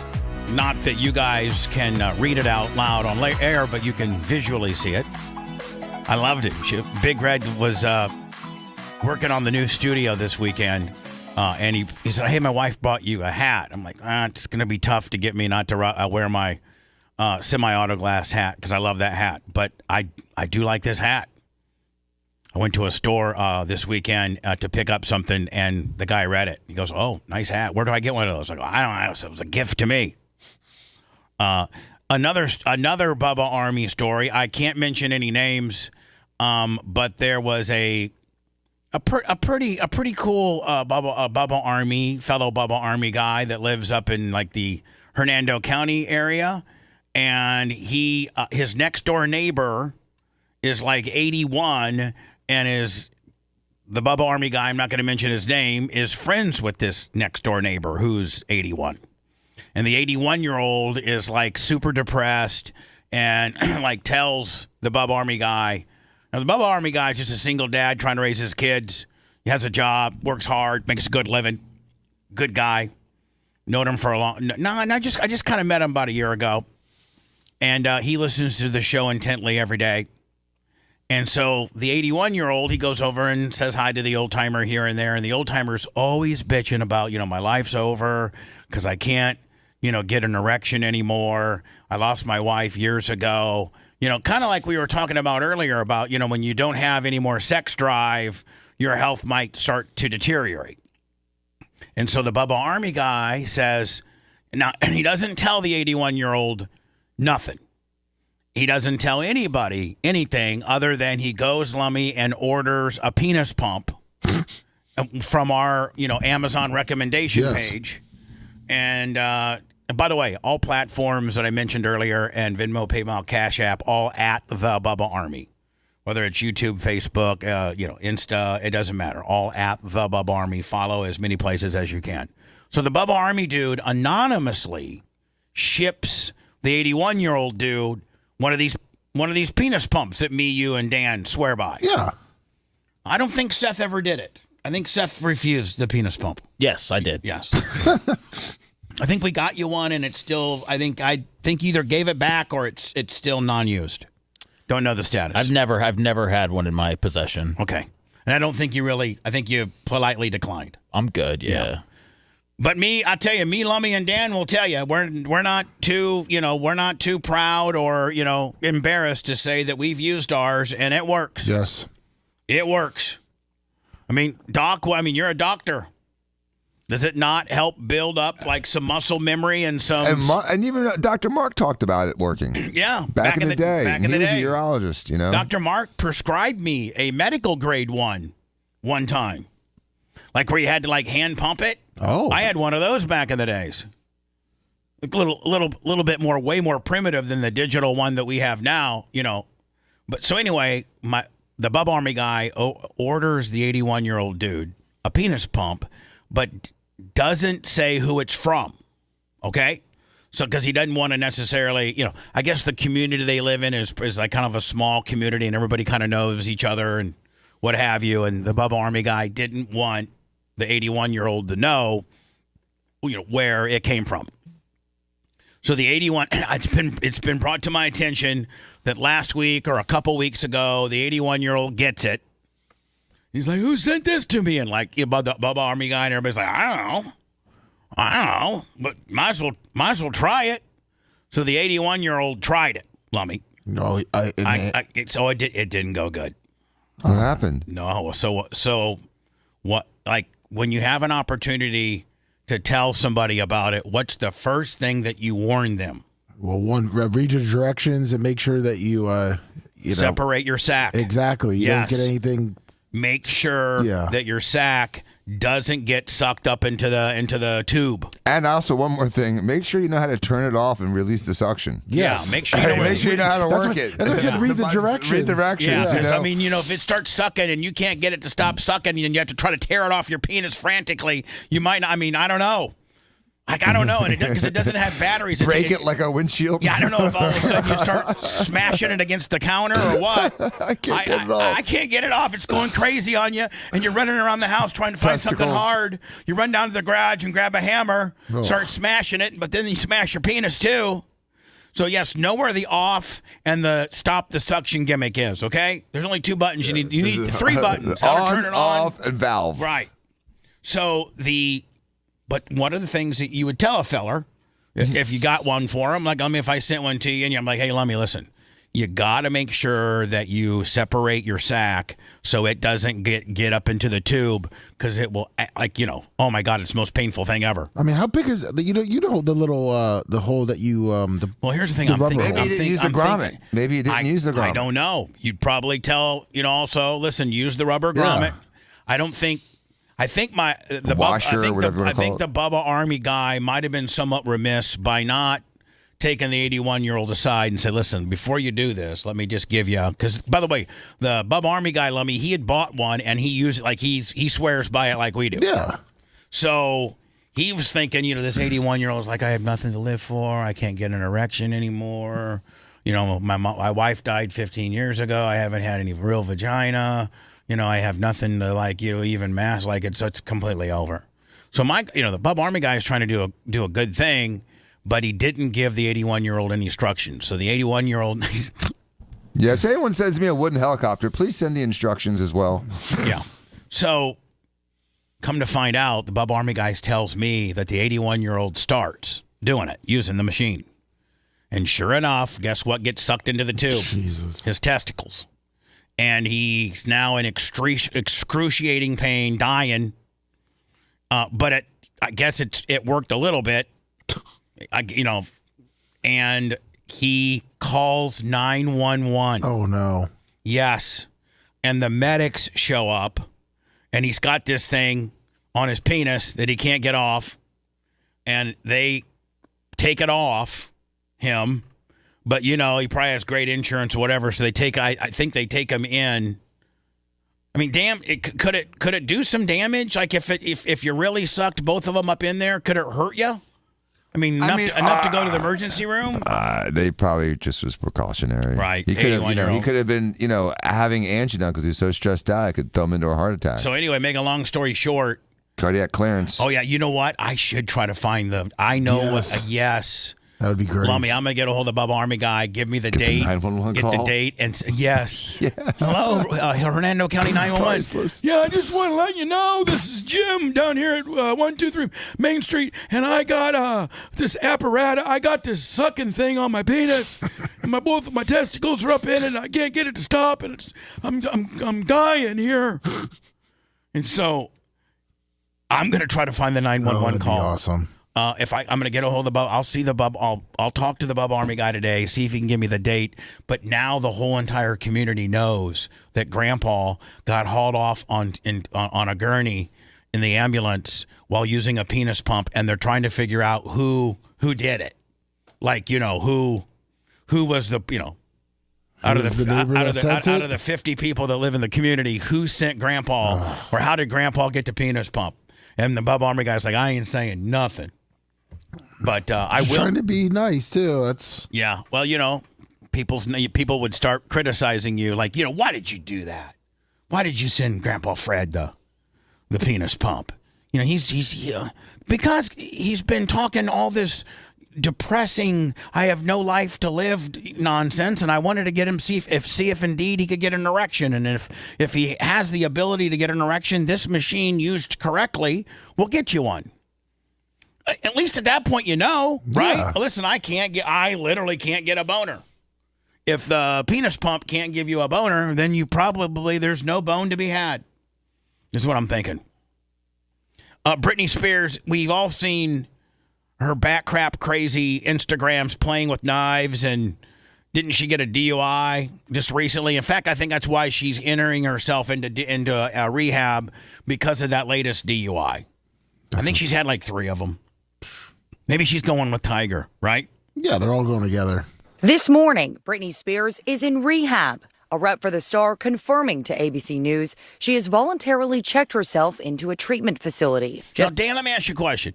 Not that you've been to rehab, but it's a doctor-like kind of deal. It's a facility and whatever. What do they do? Like, what is rehab? What do you do? Are they trying to get you off of what you're on? Are they trying to detox you? Are they trying to probably all that, right? Well, most rehabs have 2 components. One is to, get whatever's in your system out of your system, like you alluded to, detoxing, and then giving you tools to help prevent you from slipping back into that addiction. So it's a lot of therapy. There's sometimes medicine involved. When people go through a withdrawal, whether it's alcohol or narcotics, there's sometimes a 2 or 3 day period where they're going through really violent withdrawals, and that sometimes has to be supported medically. Kind of like when Ray Charles, when we saw the Ray Charles movie, and he was trying to get off heroin, and he was going through the shakes for like 3 nights and seeing demons and all that. Right. That could be made more gentle. It doesn't have to be so traumatic, but once they've gotten to the point where they're quote unquote clean. But are you having to go to meetings and say, hi, those are part of the tools. My name's Brittany, and I am an addict? Part of it's meetings, part of it's group therapy, a lot of individual therapy, trying to replace the bad habits with good habits. Can you bring a friend to get you? No. Could I bring like Jimmy Cleavis? No. Just over a month after being arrested. They take your phone. A lot of these rehabs, really literally exclude you from the world for 3 to 4 weeks. I could never do that. Month after being arrested on suspicion of driving under the influence of alcohol and drugs. On the night of March 4th, California Highway Patrol responded to reports of erratic driving.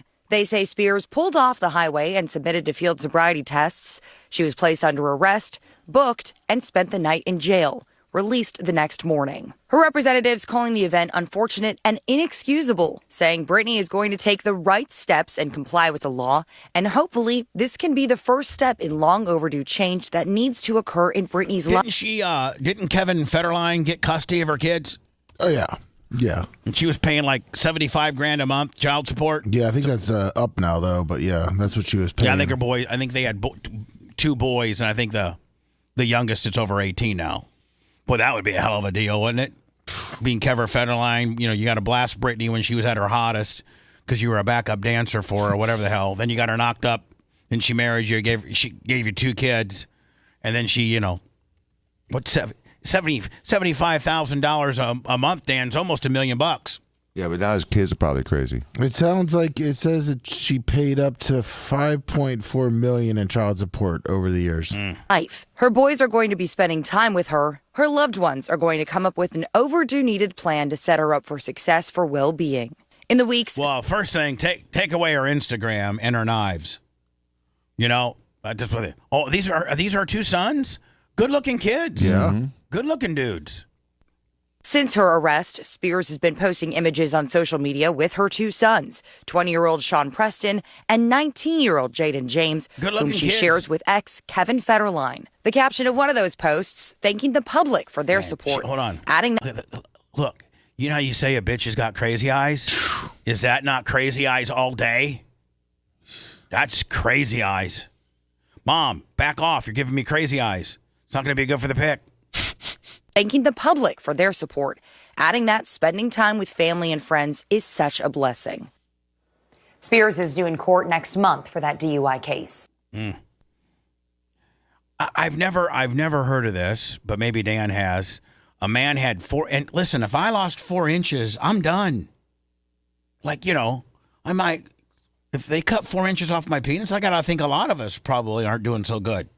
No. Right? I mean, you got to have an 8-incher to even have 4 left. A man had 4 inches of his penis amputated after a death smell symptom was dismissed by doctors. The British father said he was in pain, like somebody was poking a needle into the end of his penis. A British man informed the doctor that the death smell coming from his Now, I don't think, when you go out and work out and you maybe haven't taken a shower for a day or something like that, you get some swamp, I call it swamp ass, where, you get to smell, well, you get swamp ass. And you're not, as clean as you need to be down there. But I got to think most men shower daily, if not couple times.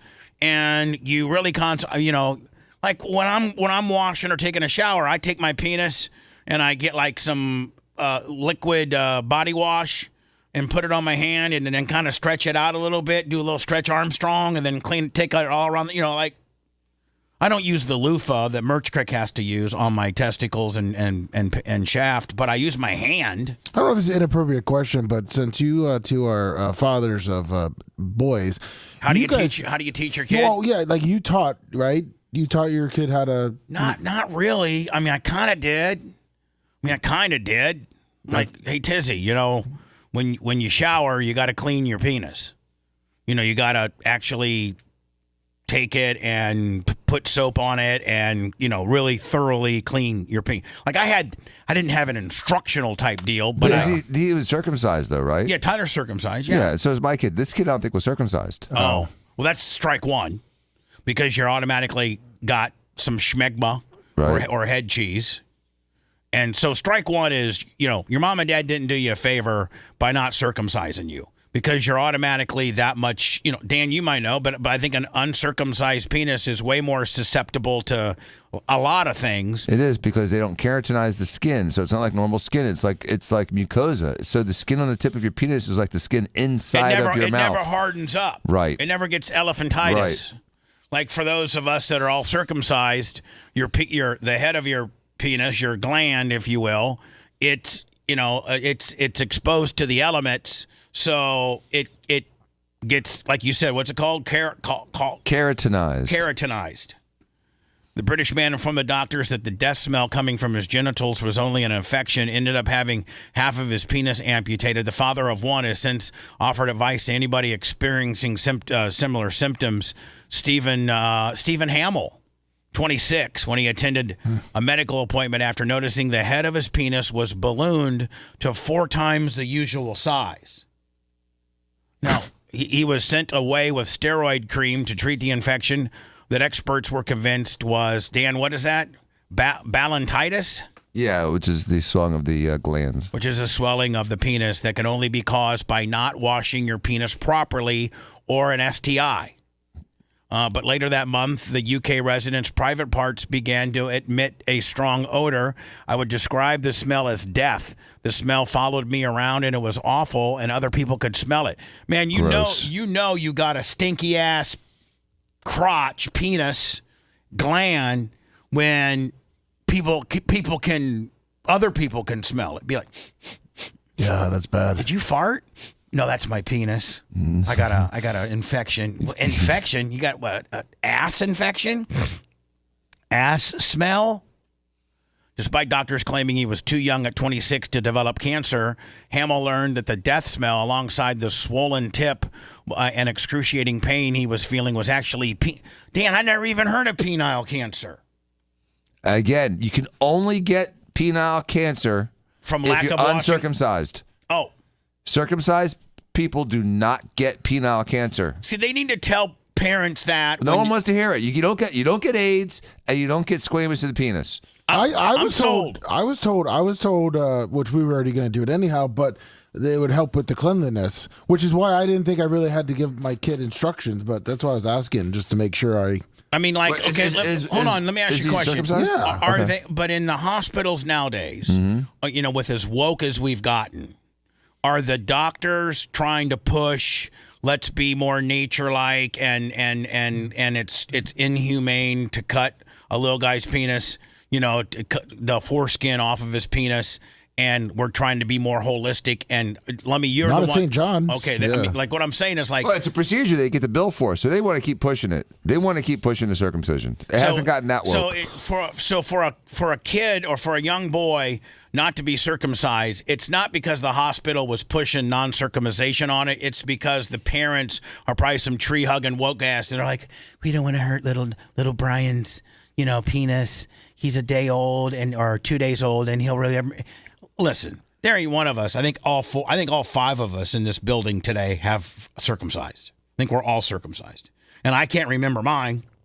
Oh, I mean, at 2 days old, you can't. I mean, yeah, I know, Dan. You've said that a kid getting a circumcision, you've been part of it. Whatever, it's a blood curdling scream that you could never replicate. Like it is. No, it's like Silence of the Lambs, man. Hearing the lamb scream, hearing a baby scream when you're circumcising him is a very, very unsettling sound that you will never, ever, ever forget. It's like watching the beheadings back in the old day. But you got to do it. Yeah, I didn't want to do it. Oh, to little Danny? No. I had no problem having Danny go through it. I just didn't want to be the one performing. No. Do they do it on? Because you imagine you're cutting your own penis off. It's hard to perform. Do they do it on a whole different floor? No, they do it up a different room. Yeah, up the wing. They took him out for I'd say an hour, 2 hours. Yeah, but you couldn't hear a little Walker going. Yeah, he was out of voice shot. Yeah, they took him back. And so here's the deal, man. You're not being mean to your kid. Well, I mean, I guess you kind of are. But if there's ever a time that you wanted to be a little bit, brutal with your kid, it's 2 days into his life because he can't remember that. 25. I remember talking to him when he got his done. 25 got it done as an adult. Exactly, and he said he wishes his mom would have done it when he was a kid. 25 was like, man, and his mom was the best, Gail. Yeah. And he was like, man, the one thing that I'm mad at my mom about was not circumcising me back in Baltimore when I was 2 or 3 days old, and he had to get it done as an adult, and he said it was like the worst. I mean, I think he was 25 when he got it done? 25, 26. Yeah. According to this particular group, around 700 people in Britain are diagnosed with penile cancer every day. So, Dan, if for these tree-hugging woke people that don't want to circumcise their kid, if the doctor walked in and said, listen, circumcised people are way less to get HIV, You could get some stats. And they're not going to get penile cancer. But if you leave your kid uncircumcised, here are the things that could happen to them. And if at that point, if you're still hugging those trees and you still don't want to get your kid's foreskin, that's on you. Because I can't think, is there any downside to getting circumcised at all? You could, have a complication from the circumcision and infection, arguably. But don't they have like this little gauge that like it's pretty much foolproof? Like it's not like it's pretty foolproof, but still people screw it up. I mean, it's not 100% foolproof, but it's I think it's a very safe procedure. I think it's a very good thing to do to a baby. You can call it torture or genital mutilation all you want, but it's something that society's been doing for thousands of years. Remember when Anna was here, Lummy, and she was like, here's the thing. Jews invented it. She was like, oh my God, you can't do it. It's genital mutilation. So and I'm like, Anna, first of all, you're a woman. You don't even have a dog in this fight, first of all. Second of all, you don't even know what you're talking about. And third of all, I bet her dad who was I think he was born in Jerusalem, was he not?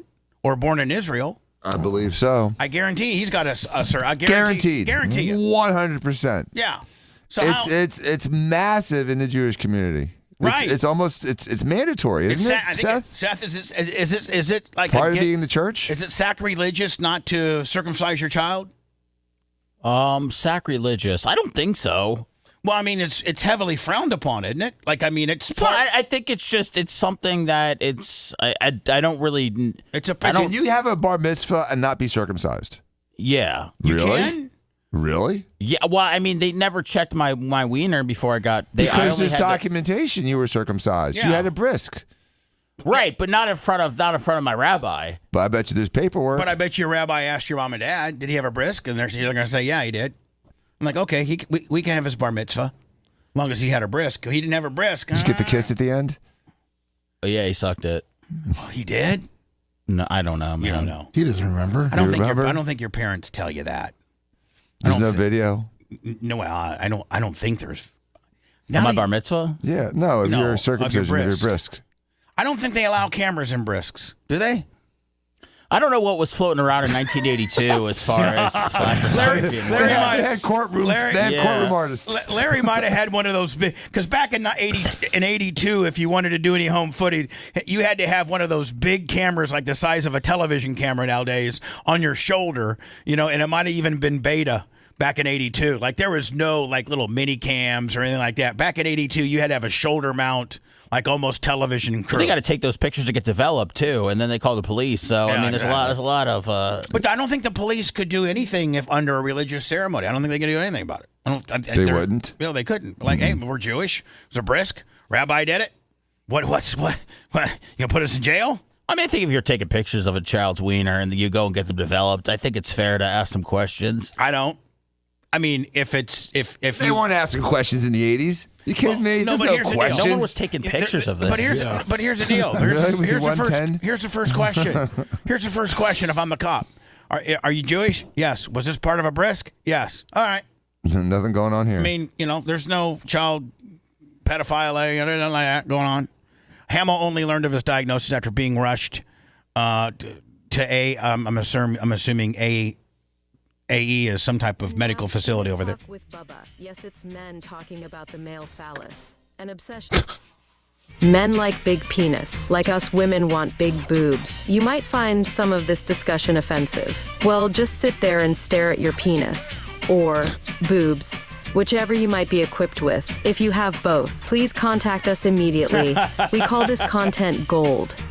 Thank you, Macho Man, for the disclaimer. I need that.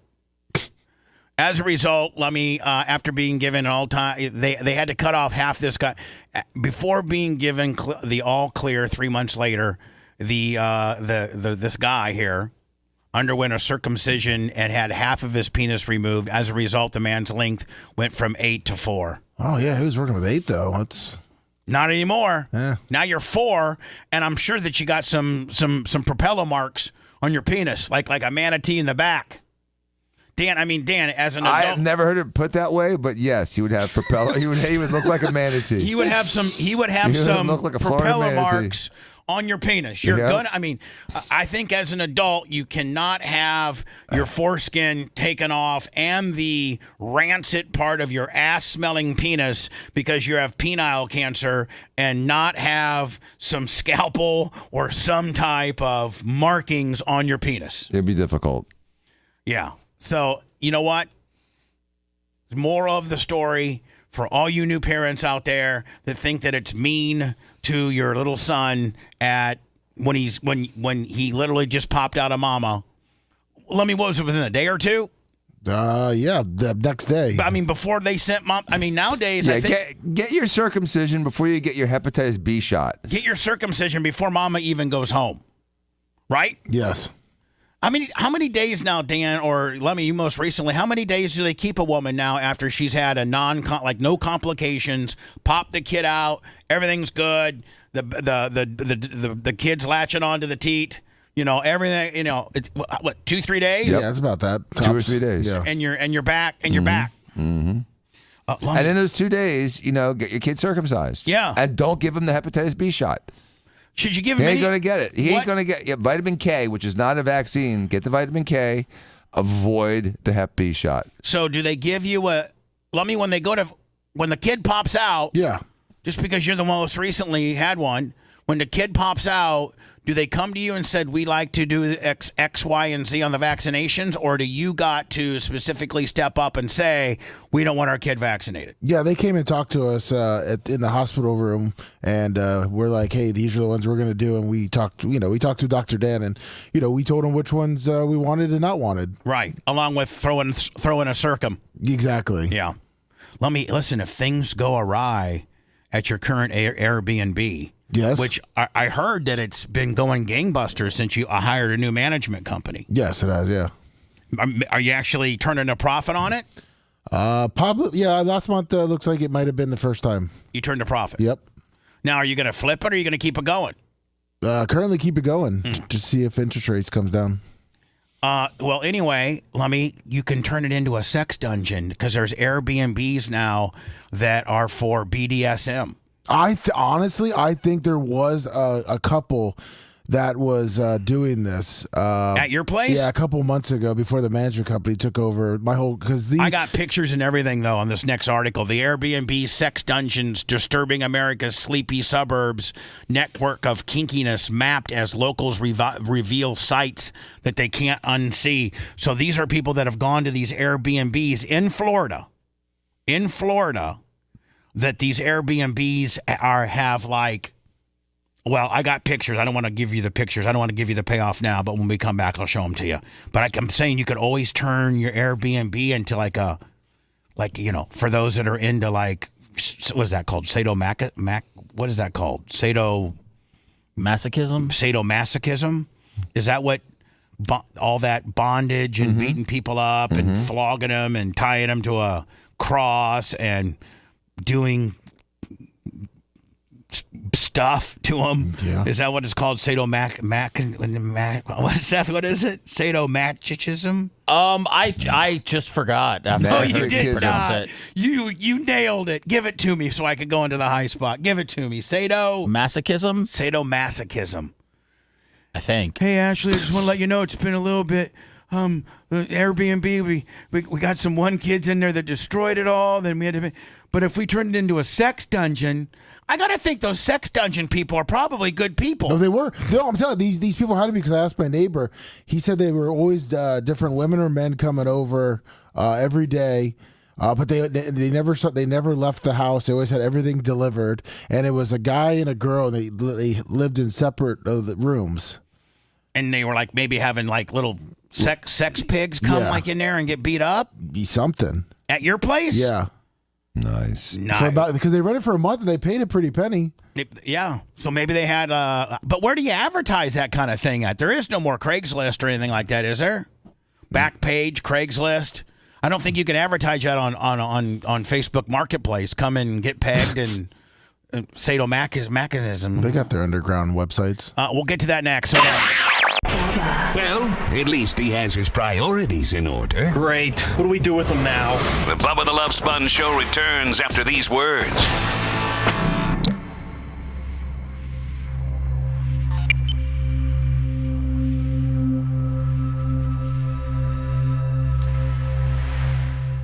Scott Big Gold, 99 months. Up it goes Hey, to Seth. 92 months. Is this worth anything, this card?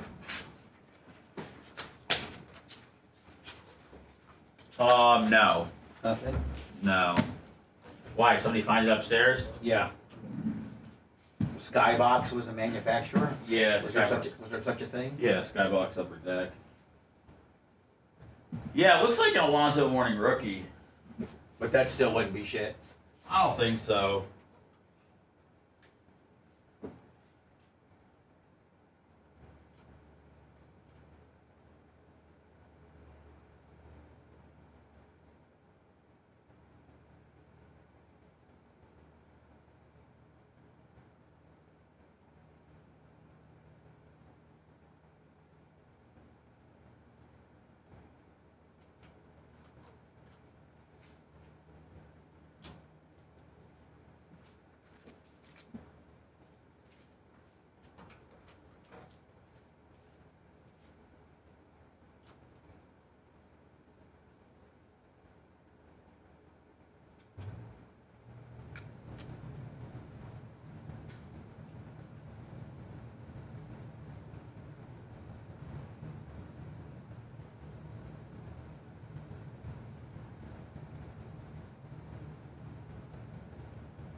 Hey, sir.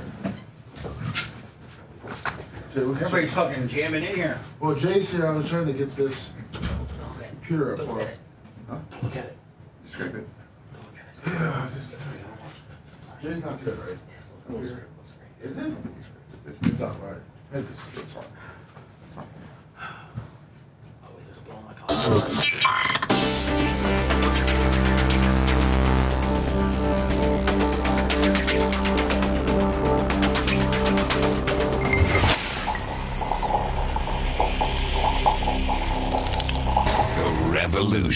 Revolution. Oh, your ears are in for some severe blunt force trauma.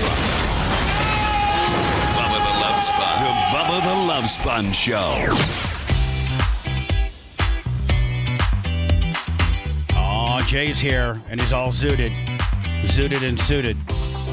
I just saw the back of him go outside real fast, and I saw that he was wearing a suit, so that means there's some really important stuff going down. For sure. Is it Zoom Willie, or is it in front of the main man? It's Zoom, because I like to afford police officers whatever courtesy I can. What does that mean? I don't want to make them come in person in the middle of their day. If I can do anything to make a cop's deposition easier, then my answer is yes. Zoom, Yes. whatever you want. Absolutely. I understand. Making them having to go in person. So even when you're you do a Zoom deal, which some lawyers at that point won't be as formal, you're still Johnny Formal, aren't you? Like Johnny to the T's. Every single deposition, every single hearing, I'm in a full suit. Dan, you've kind of backed down on the suits a little bit. Well, when I need to wear a suit, I wear a suit. I wore one this weekend. Oh, for the confirmation? Mm-hmm. And I didn't. And I was feeling a little guilty, Dan. Yeah, you can dress like a bum. Hold on, I don't know that I dress like a bum. This is coming out now. This probably wasn't addressed, the day of Danny's confirmation, but it's coming out now. It was his daughter's confirmation too, though. Hold on, it's almost I was like dressed very nicely. It's almost like family therapy here. You know what I'm saying? For a tennis match. So, like he was going to the Masters, maybe? Yeah, exactly. Yeah. He's my clapping Formula for One outfit, actually. He was a big Jordan Spieth fan. So hold on. So when you guys, what's the whole format or of a confirmation? First of all, you have to be highly Catholic and Italian. You have to be. Yeah. Exactly. The Italian part's very important. Most Italians are super Catholic. Yes. I know there's average white trash running around that's Catholic too, but Italians, like I associate, Catholicism with Italians. Maybe it's a stereotype that there's Irish Catholics, there's Italian Catholics. There's a lot of people that you would stereotypically associate with Catholic. Right. But Italian for sure. But in order to get a confirmation, you have to have some of your other sacraments. There's really important sacraments in the Catholic religion, and so you have to start with baptism, and then first reconciliation, which is when you say your you say your confession to the priest. You do that before your first communion, which is second grade, and then eighth grade is when you become technically an adult in the Catholic Church. Eighth grade? And as your confirmation. And so that's what our children did. So what is it, Danny? And Sage. And Sage. Yeah. So you guys did you guys know that you guys were going to do 2 for 1? Or? Oh, yeah. It just happens that eighth grade. They both go to Catholic school. It's they're both within a year of each other age-wise, but they're the same grade. Now, you have to go to the church, right? Well, first, Dad and Danny's ex-wife, I should say, but Danny did 1 or 2. What? Of the classes? I did a couple of them. Yeah. We split it. I think I did 4 or 5. Hold on, Mom and Dad got to go to class for the kid? Yeah, absolutely. And, they reassess all the religious things of why you're Catholic. So you and Candle had to go, do this little class gimmick? Well, I'm the Catholic one, so I had to do most of it. She went once when I was unable to for, I think I had a mediation or something. Well, okay. So we do 6 weeks of that over 6 months. You do a week for, a month for 6 months. And then you have this big ceremony where everyone in the Catholic, in your church there basically acknowledges what they are. Everyone reaffirms their creed of becoming a Catholic, and then they become confirmed. It's essentially the baptism as an adult. But they got baptized as kids. But they don't say it themselves because someone's saying it for them. You know what I mean? Do you reject Satan? Do you all those things that they say during a baptism? So you have Your to godfather learn, you says have to it. learn, Right. You have to learn all. So Danny and Do it for Sage yourself. had to learn all that. Now, okay, That's so interesting, Dan. That's a very short, succinct assessment of it. yeah, It's true. sometimes you guys can get along and actually, get along. If you just wear a damn jacket. So, Dan, you were suited, right? Yeah. Yeah. How about Steven? Steve was Not suited. He was didn't- not. no. He doesn't suit for nothing. Not because he anymore. wasn't there. Hold on, Steve missed it. He missed the ceremony, but he was at the celebration afterwards. I He was at the waved it dinner. off on him. He didn't have to go to the ceremony. Like I'm not making the cop come in person to a depot. I waved it off for Steve. Yeah, but my kid did it too, and I wouldn't have waved it off. Yeah, because you're a prick. So you need me. You are a prick till we need you, but otherwise you're a prick, and we don't need you that often. But when we do need you, you de-prick yourself and help out immediately. So Jay, you gave Steve the waiver on the first part, and Dan said he didn't have the option to give Steve a waiver because he would have told Steve no waiver for you, my friend. Well, Steve wouldn't have waved it for Dan. If we're just being candid. How long is the ceremony? It was supposed to be an hour and a half, and it was an hour and 5 minutes. It was nothing. But wait a second. They also squeezed in a mass, so it added 5 minutes to a normal mass that you're supposed to go to anyway. It was supposed to be an hour and a half. Like it was supposed to add a half an hour So like to an hour to hour-long the mass, and then 30 additional minutes for this. Right, and it added 5. We were done in an hour and 5 I mean, minutes. I wouldn't be bitching about that. Not having to be there any longer than you have to be. Be all, It was very efficient. So now at that point, do the kids, Sage and little Danny, have to stand up in front of the entire church Yes. and say their little spiel? Well, they have to walk in a procession with their sponsor behind them. Trey sponsored Sage. My mom sponsored little Danny. So with a broken back at 87, my mom walked up to the front of the church with her broken rotator cuff, and she held her arm up and blessed him as he says those words in front of the priest. And then they go back and the congregation claps. But you know why it was short, Dan? The bishop wasn't there. The bishop is usually there, but he was unavailable. And so there's usually a adds long... another 10, 15 minutes of Bishop pomp and circumstance. Bishop talk. Bishop speak. Bishop's got to get his stuff in, Yeah. Everybody's got to get their stuff in. He was too busy blessing Trump. Well, is Trump Catholic? No. What is Trump officially? I don't even know that we've ever gotten into I don't know what denomination he is. I I think believe he's he's Protestant. Christian. I think he's just some kind of Protestant. Just a dirty Methodist or something like that. Baptist. I don't think he's Not Baptist. I don't think. He's probably like Episcopalian or Methodist. And so then do you guys have a party at the house afterwards? Forbici. Oh, so you guys went and had dinner at Forbici. Yep. Yeah. And the whole family is there? Yeah. Who has to pick up that tab? Dan and I split it. Oh, you did? Yeah. That was nice. Yeah. Well, it was both of our families, and we both had a similar amount of children and family there. It was just easy. We just split it. How do you guys split it? Like one guy lays it in the credit card, the other guy gives cash? Yeah, exactly. Whose card did it go on? Mine. And then Dan cashed up? Dan still likes cash. He's old school, man. He likes having Dan greenbacks does on him. like cash for some reason. Can't make it rain with a credit card. Well, and you're back into making a rain business, so Dan's got to have that. Probably you got a G on you at all time, Dan. What do All you got? times. You got a G ball? I don't have. I usually have about maybe $80 on me. I don't anymore. I used to. Ever since Apple Pay, I'm such a lazy F. I just use my phone. It's way too easy. Trying to teach your children how to be economical with an Apple Pay on their phone is about impossible. No, there's nothing like watching your wallet get thinner. I agree. As you start spending your money. And then all of a sudden you're like, oh my God, look how thin it got. When a single 100 turns into 420s, and then all of a sudden the 20s are gone. And then the 20s turn into a 10. Right. All those go down to a 10, and then you get down to four ones. Yeah. You knew that you blew a bunch of stupid They have money. no concept of that. Zero concept of change. The kids even They know. don't even get change ever. Kids even know cash? Not really. Everything's electronic in their world, right? Yep. I mean, instead of Venmo, giving them Cash App. $100 cash now to go out, Kendall will put $100 on their Apple Pay or whatever. If it's a big night, wouldn't be $100, $20 or whatever. So congratulations to your kids. Thank you. Now, what's the next step from that? Now, are they done? Marriage. No, there's only a couple more sacraments: marriage, death.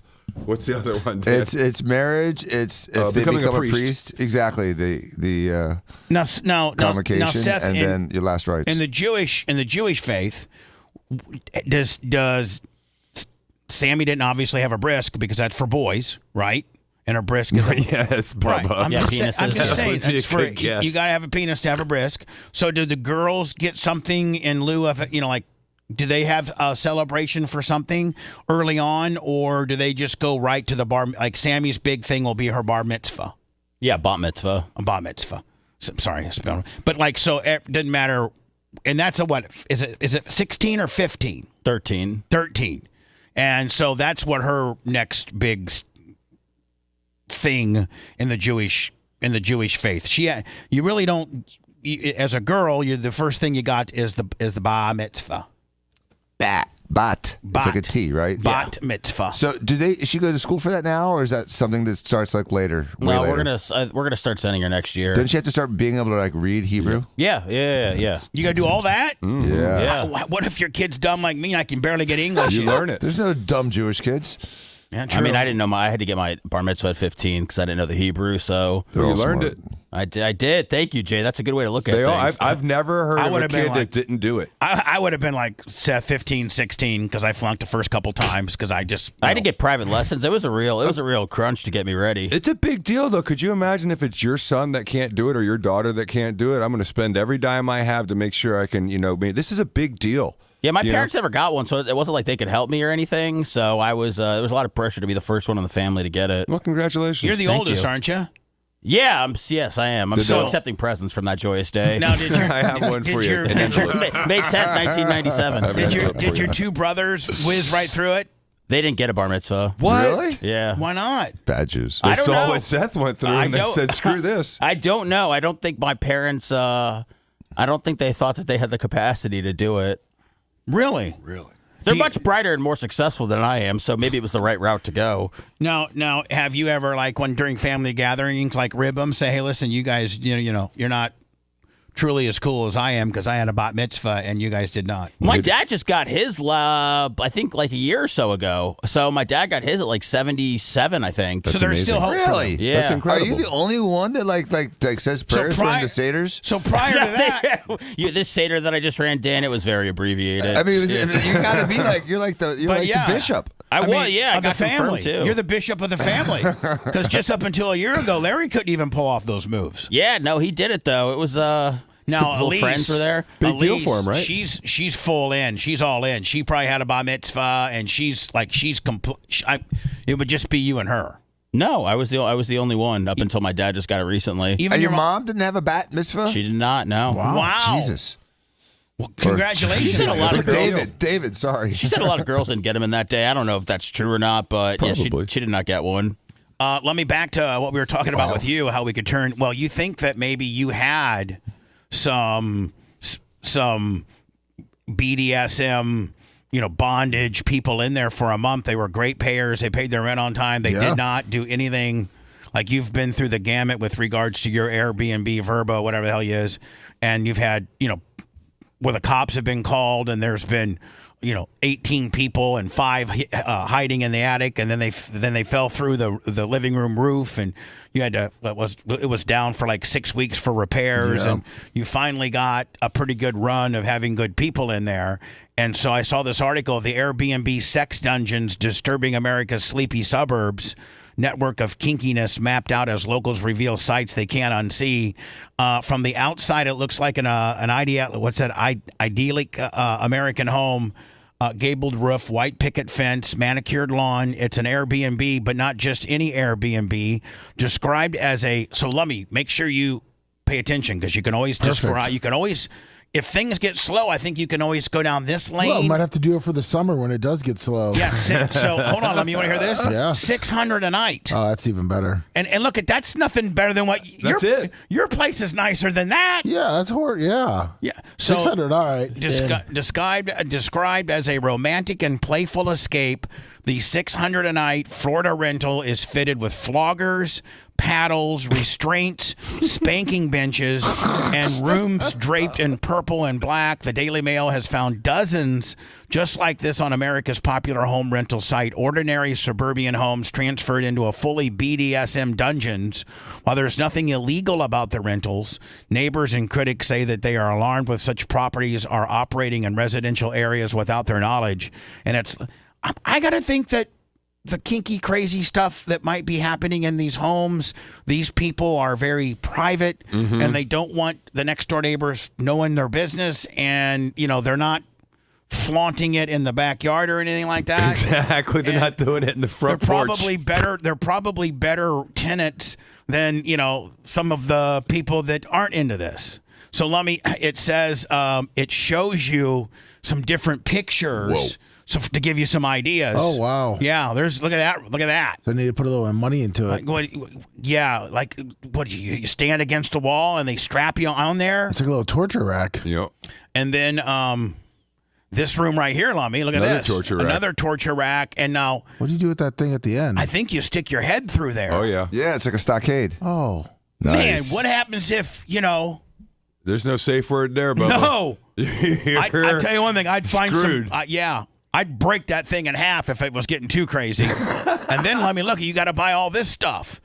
This looks like Look at all the masks on top there. All the masks, and then all the different. Look like butt plugs. Looks like a gym. It does. It's like a spanking bench. And then there's spanking bench, and then I don't know what this is. There's another rack right They there. said there's Bubba. a classroom in there too. There's a rack on the left. Why do you need so many things to be a pervert? I don't know. I don't know. Just leave a couple paddles and a couple of handcuffs. Well, Bubba, remember when those the BDSM girls used to come into the studio? There you go. They would come in with like we got teacher Dan up here. You've been. Where's your homework? Now what's that? Let me. I was saying, remember when they used to come in? They'd bring trunks, like 2 or 3 different trunks of stuff. Oh, But like the a gimp equipment's trunk? part of the gimmick. The equipment's part of the gimmick, and the setup, and the leather, and the snapping, and the buckles. I mean, that's all part of the foreplay of In it. a 2025 investigation, dismantled a violent trafficking ring that had used multiple Airbnb properties across Atlanta to conceal and exploit victims, including a that's child. different. Yeah, we don't want any of that nonsense. Last month, OnlyFans model Nicolette Kehoe of Pensacola was arrested for felony criminal mischief and causing over $5,000 to 2 Airbnbs. She allegedly urinated on the furniture while filming sex acts. Oh, she was a really maybe it wasn't urination, maybe it was squizzard. Some people just don't believe in that. You're a doctor, and I don't think you believe in it, do you? I believe in it. Yeah, isn't well? You know I'm a why? You know believer. why I believe in it? Because I saw a urologist one time on Howard's show that says it comes from the Skene's gland. That a woman has this gland called the Skene's gland. You can help me out, walk me through this, whether it's right or not. But the doctor on Howard said that what some people call urine and other people call female ejaculation comes from the Skene's gland when properly, stimulated. Now, Dan, is there any truth to that? And is there such a Yes. is there such a gland? And although there may be a small percentage of urine in it, it's not urine. Oh, so it's brackish water. It's brackish water. brackish. It's brackish water. Yes. Ew. Yeah. Ew. But it is. Good for, it's good for scalloping. So and here's the deal. I mean, I wouldn't say I'm an expert at the squiz hurting, but when I was on early 98 Rock Days, 96, 97, this woman named Dr. Natasha Terry came in on the show, and this was back when you had to call an 800 number or go to drnatashaterry.com, and you'd have to buy a VHS tape on how to find a woman's G-spot and make her squirt. And she came on the show and had a very specific technique. I since kind of ripped off that technique, and her technique was called and is called, and I try to make it my own. And then if you look at the Urban Dictionary if you type in two-fingered cul-de-sac Jones, it gives the credit to me, even though I ripped it off from Dr. Natasha Terry, but she gives you a step-by-step, play-by-play instructional video on how to find a woman's G-spot and stimulate it to the point of the woman ejaculating from the Skene's gland. And like Dan said, even though it might have taints of urine, it's mostly not. It's a whole nother form of liquid, if you would say, and it's not peeing. And Dan's a doctor. In one case, Airbnb in Australia went for $7 million. Oh, I'm sorry. These are various payments that people have had to pay. A woman was raped and got $7 million. The company is said to have spent $50 million a year on settlements and damage payouts, often requiring non-disclosure statements. Now, is this Airbnb that's paid this out? Yeah, in one case, Airbnb paid an Australian woman $7 million after she was raped at knife point in Manhattan by a man who had gained access to the keys. Well, I mean, I don't know how. That has nothing to do with this story. It has nothing to do with Lummy either. It has nothing to do with Lummy, this would story. you rather have a bunch of 25-year-olds raging in your house or some of this going on discreetly? I would say probably this done discreetly. Because the ragers that destroy your house, right? Oh yeah. I mean, he's had his house destroyed. Yes. I've seen it. He's had his house destroyed. Justin Bieber, they're calling, gave the laziest performance in the history of Coachella. Charged the Coachella organizers $10 million for his performance that basically was just playing YouTube videos and various drops. Justin Bieber returned to Coachella as the headliner with big expectation and a reported $10 million fee. $10 million? Yeah. I've never heard of anybody getting that kind of money. For a show. Well, I mean, they're charging people thousands of dollars to get into Coachella. I mean, for multiple day passes, and people sleep there and they wait hours in line to shower. I mean, it's a massive, massive deal. Isn't it stuff like 60 or 70,000 people, like something like that? Like it's just huge. I don't even know. It's 3 days. It's multiple stages. It's all day and all night. There's just a lot of different things going on there. It's become like Fire Festival for really rich people. Many were hoping a huge comeback after his long break from touring. He came on stage to loud cheers wearing a hoodie, shorts, and sunglasses. His setup was real simple. He stood with a mic and a laptop instead of the big. If they're paying a guy $10 million, he better have some pyro, and he better have a big ass video production behind him. I don't want to take the wind out of the sails of the story, but there was a very small part of his performance where he sat down and he started going through his old YouTube clips of like the paparazzi getting him. He did a couple of older songs that he sang along to, but he had an awesome performance that he was doing like a regular musician. He just took some time out to go through YouTube. I thought it was pretty cool and innovative. Have you seen it? I've not seen it. Yeah, I've seen a lot of his performance. I watched a lot of Coachella this weekend. How long was the performance? Was it like, I mean, if you're getting 10 mil, you should be doing what, 45 minutes an hour? Oh, I'm sure it's I think it's an hour. Should be doing an hour. I think 92, 90 as well.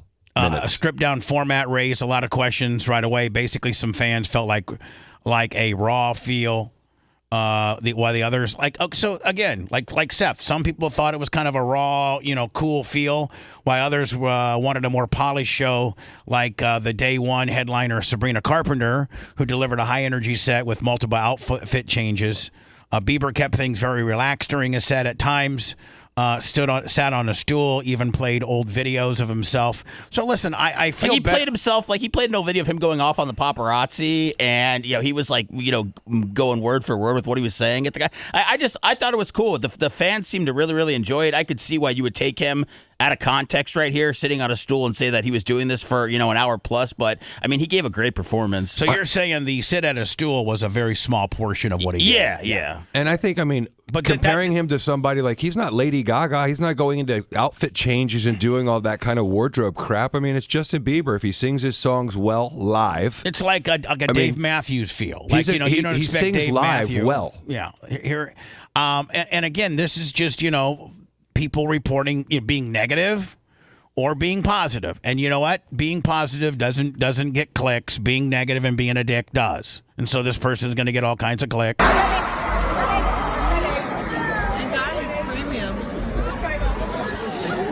I guess this is Katy Perry, and she says, "Thank God he has YouTube Premium because I don't want to see any commercials."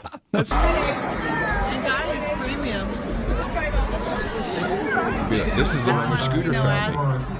She said, "I don't want to see any ads." Here we go. I don't want to see no ads. Did she perform at all? No. So she was just there watching. Oh yeah, it's a lot of celebrities, a lot of musicians were there to. There was just so many guest performances, so many people pop up. It was just and they stream it now, so people like you can watch. People like me can watch. Katy Perry was with Trudeau. Trudeau was there? Yeah. Oh, that's The guy a music from Canada? fest I want to Yeah. go to. Oh, They're dating. hold on. Katy Perry's dating. Is it Jack Trudeau? Justin Trudeau. Yes. Is he still the president of Canada? No. Or did he get thrown out? Former prime minister. He's former, yeah. Former prime minister. So he's just private citizen Willie? Yeah, I sent you the article of a picture they posted. Fantastic. We'll get to it next. We deviated from the norm, and look what came of it. You have some issues, kid. The Bubba the Love Sponge Show returns after these words.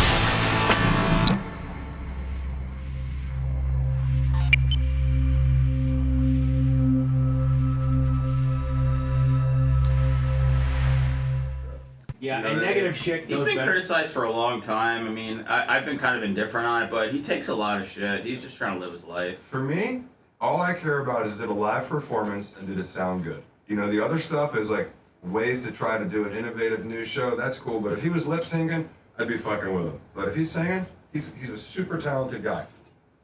I haven't got it yet. You sent it to me, Lom? I haven't got it yet. All right. Oh, look at him. He's just a regular old Joe. She's looking pretty good.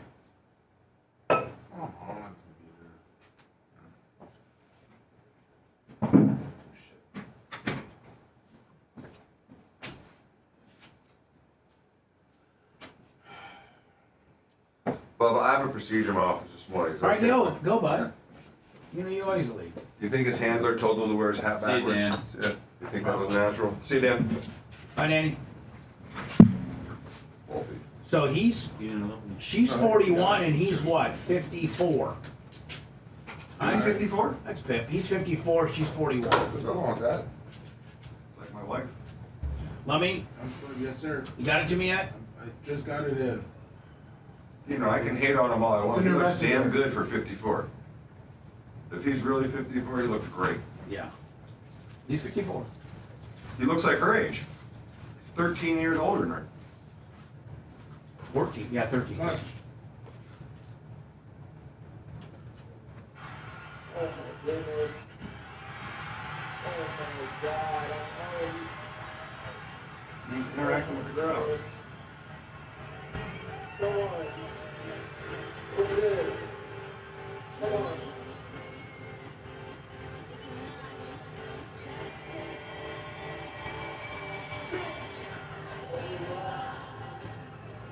Tonight I wanna show you why.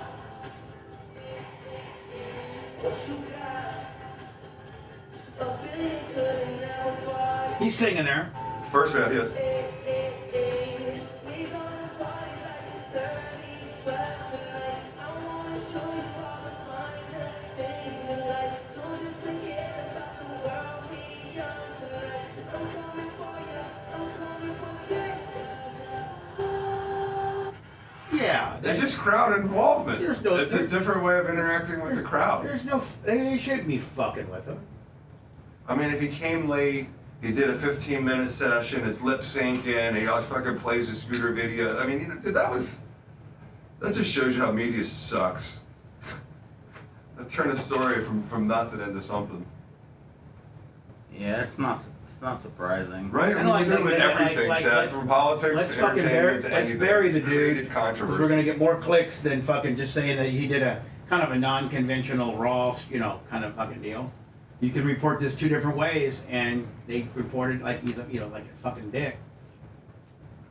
Ridiculous. Put up the Thomas Gilson, Dirk Merchant, J-Law Bronco. Good morning, everybody. Yeah, I find that to be just fine. Although I would hope that if I picked Coachella, it would be a different headliner that night. Yeah, it's How many days is it? 3? Yeah. Yeah. What up, Grouper Lips? I think Steven may be going this year. I know Steven going to Bella's where? been. Bella's been for sure. Where's he going? Steven may be going to Coachella this year. Did it just happen?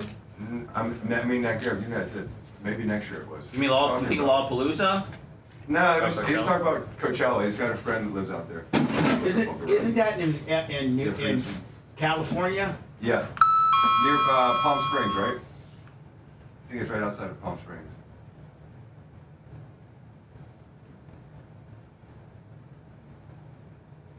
What up, Thuggish Ruggish Nerd? The Tim Anglin. Back of the dog. What up? K-Baller 3000 or 3828. What's up, Frank? How you doing? Singing redneck. Fun My City, brother. 79 months. Right back at you. Greg D.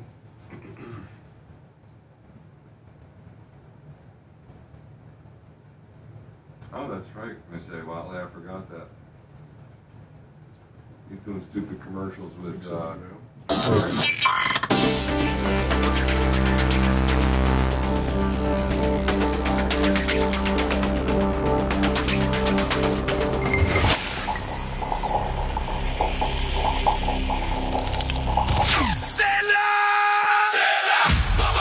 Do you own a commercial property in the Bay Area? And is it in need of some landscape maintenance? Contact Average Joe today. With over 15 years of experience, Average Joe is one of the Bay Area's leading full-service commercial landscape contractors, offering irrigation repair and installation, as well as 3D landscape design and installation. Check them out on the web at averagejoetampa.com or email Joe directly at joe@averagejoetampa.com and let them put together a service plan for your needs. Tell them Bubba Army sent you. Time to scratch that itch, is it? Listening will give you no health benefits, but all the carcinogenic after effects. Stop quitting while you're ahead for a change. We now return to the Bubba the Love Sponge Show. So again, this is just a prime example. Seth actually said, whoa, hit the brakes. I watched the Justin Bieber performance from Coachella.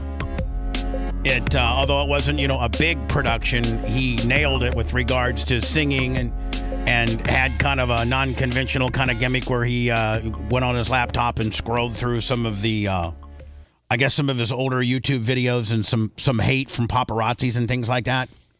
Yeah. And then, but this is an excerpt of him singing, and it's fine. It's fine. Nobody got ripped off, so they paid him $10 million. I mean, crowd seems to be enjoying it. Yeah, I mean, the crowd looked huge. Oh my God, I'm already. Oh my goodness. Come on. What's good? Come on.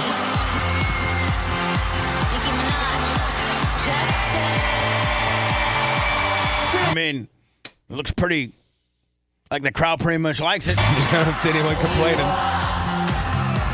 Tonight I wanna show you all.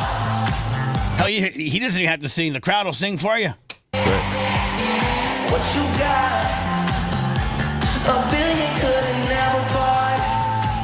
Hey, hey, hey. We gonna party like it's 3012 tonight. I wanna show you all the. Man, look at humanity. I mean, he's singing it like he's supposed to be singing it. Nothing wrong with that. Right. But God forbid that you write up, hey, Justin Bieber, kind of non-conventional, but he did a pretty damn good job. God forbid you write that. That ain't going to get no clicks now, is it?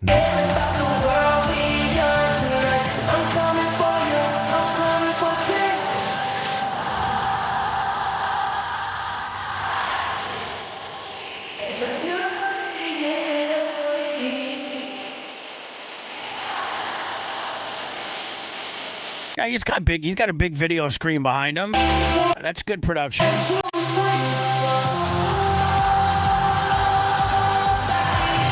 Thank God we got Seth Kushner to keep us correctly informed. Man, look how big that crowd is.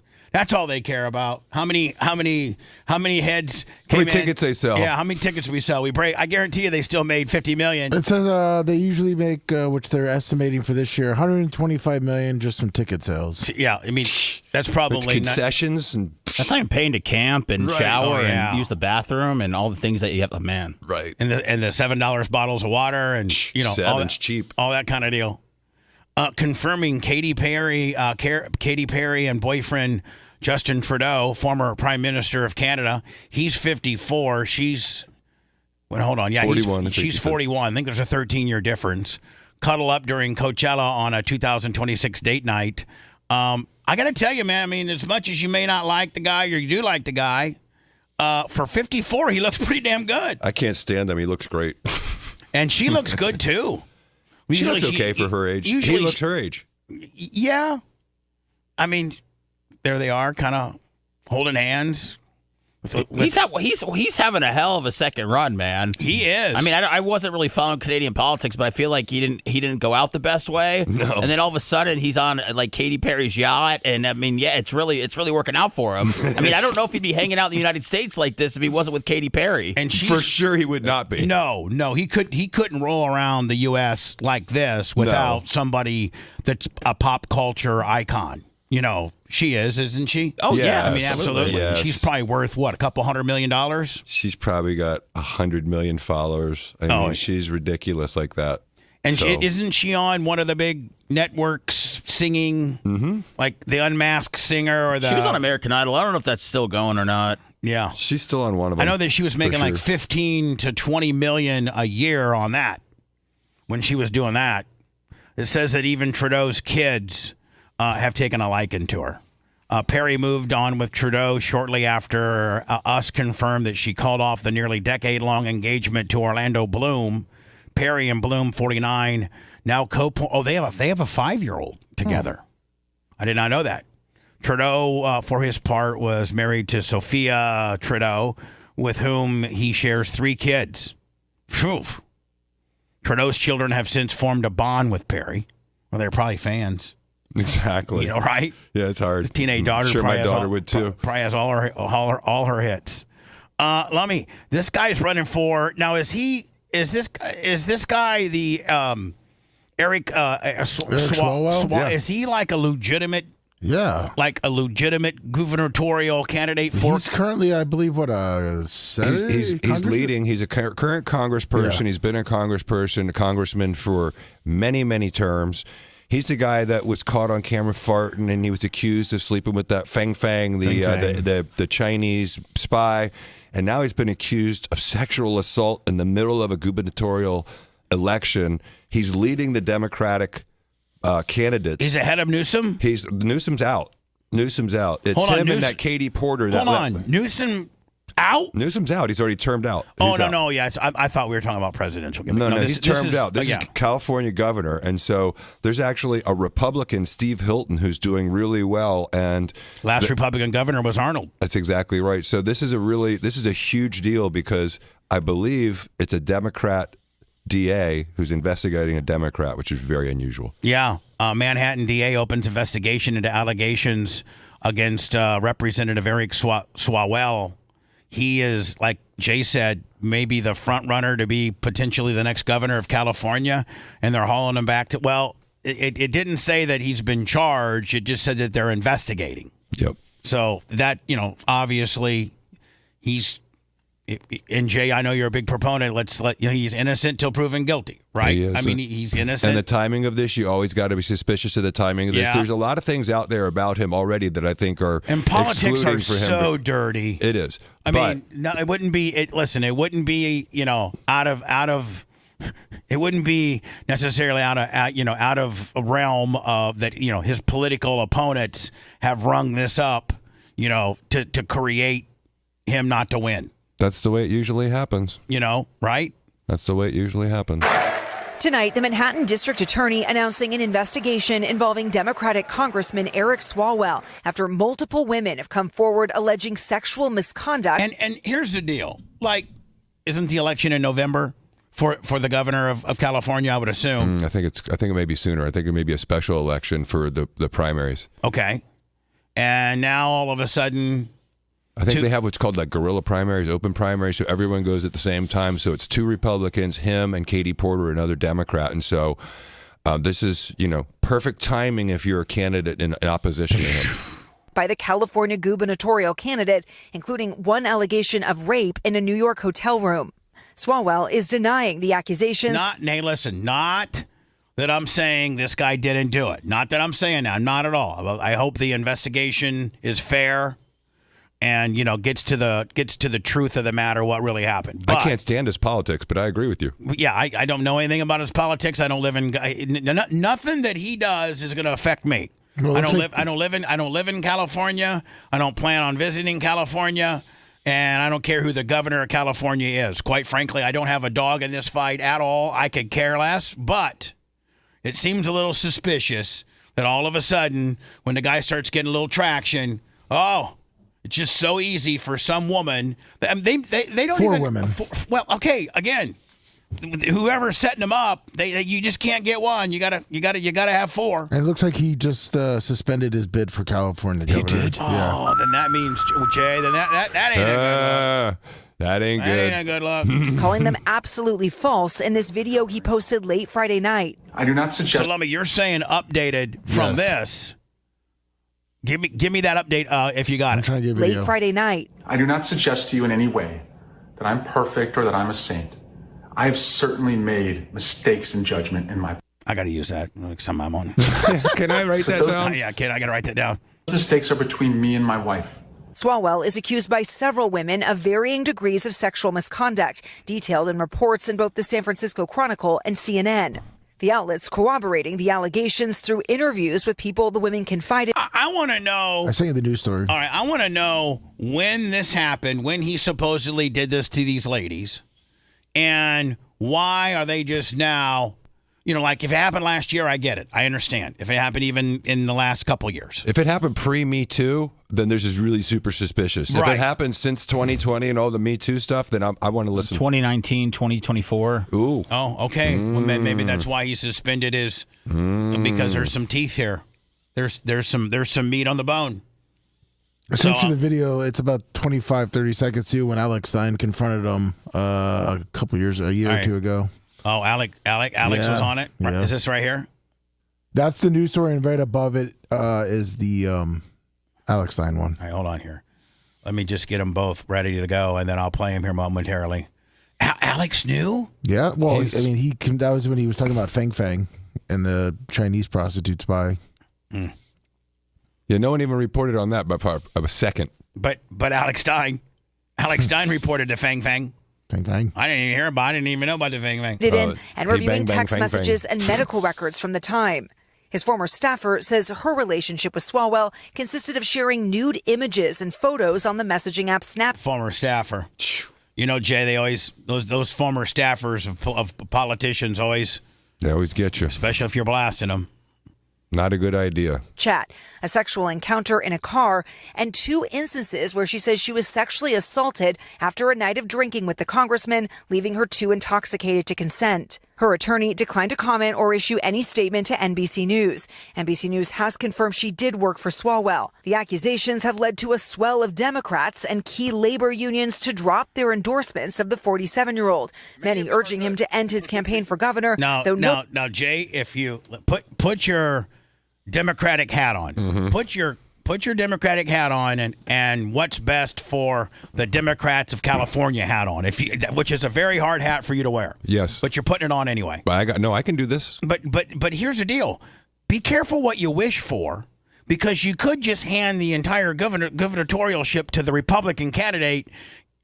I think they just did, because what they're left with is that Katie Porter woman. Right. Remember the one who got so angry and was screaming at people and mother effing people, and she didn't want to answer questions, and she may be the worst candidate I've ever seen ever. That's who they're left with. There were only 2 Democratic candidates, and they were splitting the vote. And they have 2 Republican candidates who were beating them. And so there is a really good chance for the first time since Schwarzenegger that this could be. Chat says, rumor is Democrats did this because the way the California election is, the top 2 vote getters go to the November ballot. And so many Dems split the vote too much. Yep. So thank you. Here we go. They might have did themselves dirty, meaning this is the candidate you should have not maybe done this to. But if this is truly organic and these women now have gotten together and this isn't an inside Democratic hit job, instead it might be a Republican hit job, right? Well, it could also be true. It could also it just could be true or untrue. Right. I mean, it could be just 4 women that were, touched and inappropriately, potentially.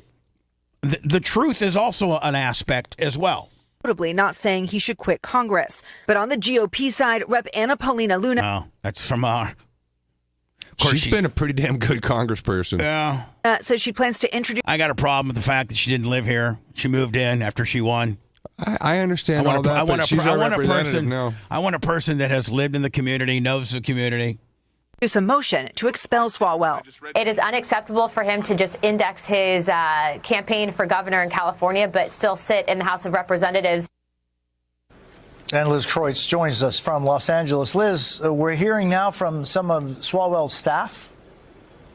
Yeah, Jose, that's right. This evening, members of his senior staff released a statement calling Swalwell's behavior abhorrent and saying this is members of his current staff on the senior level. Right, which means they're high up. Saying that they stand with their former colleague and the other accusers. NBC News has reached out to Swalwell. We've not heard back, but in that video, he says he plans to fight the accusations with everything he has. Jose. We thank you for watching, and remember, stay updated. Thank you, Jose. Appreciate it. Lummy, this is the story right here. Yes. I'm suspending my campaign for governor. An innocent man doesn't probably do that.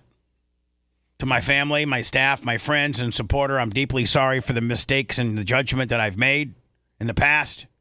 I will fight the seriousness, false allegations that have been made, but that's my fight, not a campaign's. I appreciate that, but it also makes you look more guilty. Breaking news as we come on the air in the California governor's race. Congressman Eric Swalwell is suspending his campaign amid allegations of sexual assault by a former staff member. In an announcement just posted on his social media page, Swalwell writes, quote, "To my family, staff, friends, and supporters." Man, we've all had life-changing moments. We've all had life-changing disappointments. But, man, here you are, probably going to be the next governor. Here you are, an existing congressperson, which is, really, really kind of a sling and D situation. And then you're going to probably be the next governor of what I think might be the most. I think California has the highest GDP of any state in America. I think still, even though they've lost like Tesla and a bunch of big, huge corporations, I think California, if you're the governor of California, Jay, you're one of the top 2 or 3 sling and D governors in all of America. You got the New York, you got the Texas governor, you got the Florida governor, and the California. That's kind of the big 4. Well, California's got one of the biggest economies in the world, right? And it's probably, other than the United States, it's like probably equal to the top 5 nations. That's a sling and D job, and you probably are going to win that. You probably are going to win that, and now it all comes crashing down. You're done. You're done. You can't rebound from this, especially if it's true. In fact, Jay, is this criminal or civil? Criminal. This is criminal. Yes, this is criminal. We haven't even gone to the civil deal. Nope. I am deeply sorry for mistakes. Which there's one of those coming, right? After this. Yeah.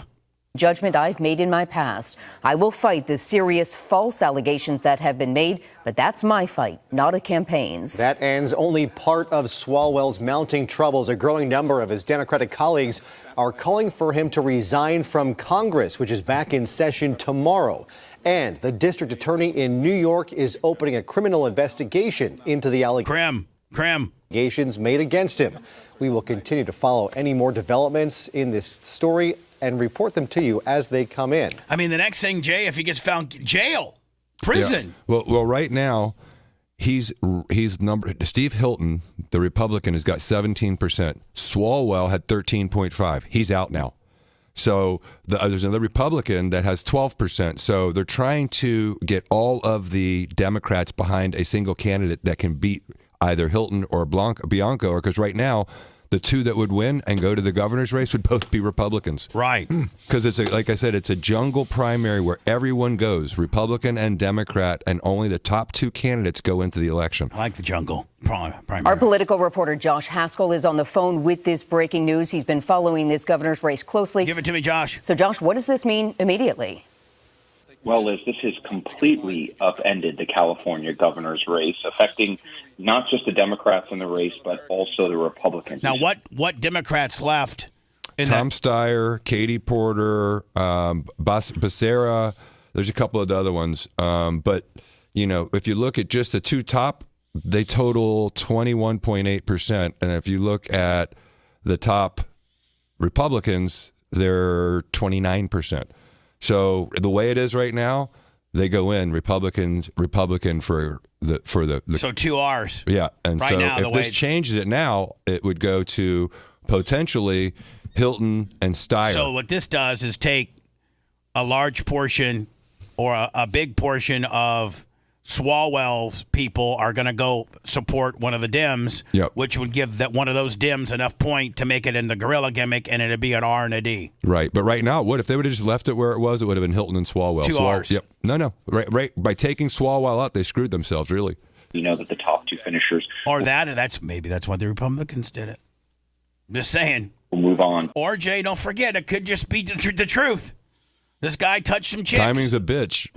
Past June, and Eric Swalwell, he was the front runner for the Democrats in this race. In some of the polls, you saw Tom Steyer was making some movement, Katie Porter, but it was really Swalwell consistently that was at the top. He is no longer in this race. Of course, he is still in Congress, so questions do remain as far as will he resign from Congress. There's votes being discussed to expel him from Congress and other members of Congress, so we'll have to watch that closely. But now, Jay, if he suspends his governor gimmick, that's fine. He's already done that. But does it take a House committee or something like that to get him thrown out of the House? Yeah, and guess who controls the House? The Republicans, and they need an extra vote. And honestly, if this was a Republican, they'd throw it. The Republicans would throw him out. And at that point, then it goes up to a special election and who gets the seat, and it's anybody's race at that point. Yep. Lummy, this is Alex Stein. How long ago? About 2 years ago, I think it was. And this is him in doing some of his guerrilla ambushing gimmick. Yeah, I also sent you a 7-second video after this of what is allegedly him with the sex worker. Is this Bang Bang the Chinese spy, Eric? Remember when you slept with that Chinese spy, Eric? Why don't you ever talk about that, Fang Fang? Remember you're banging Fang Fang? Did she give you anal? People are saying that she gave you an insertion. Is that true? This is the guy's banging Chinese spies. Nobody investigates you, Eric. Why is that? Nobody investigates this guy banging Chinese spies like it's no big deal.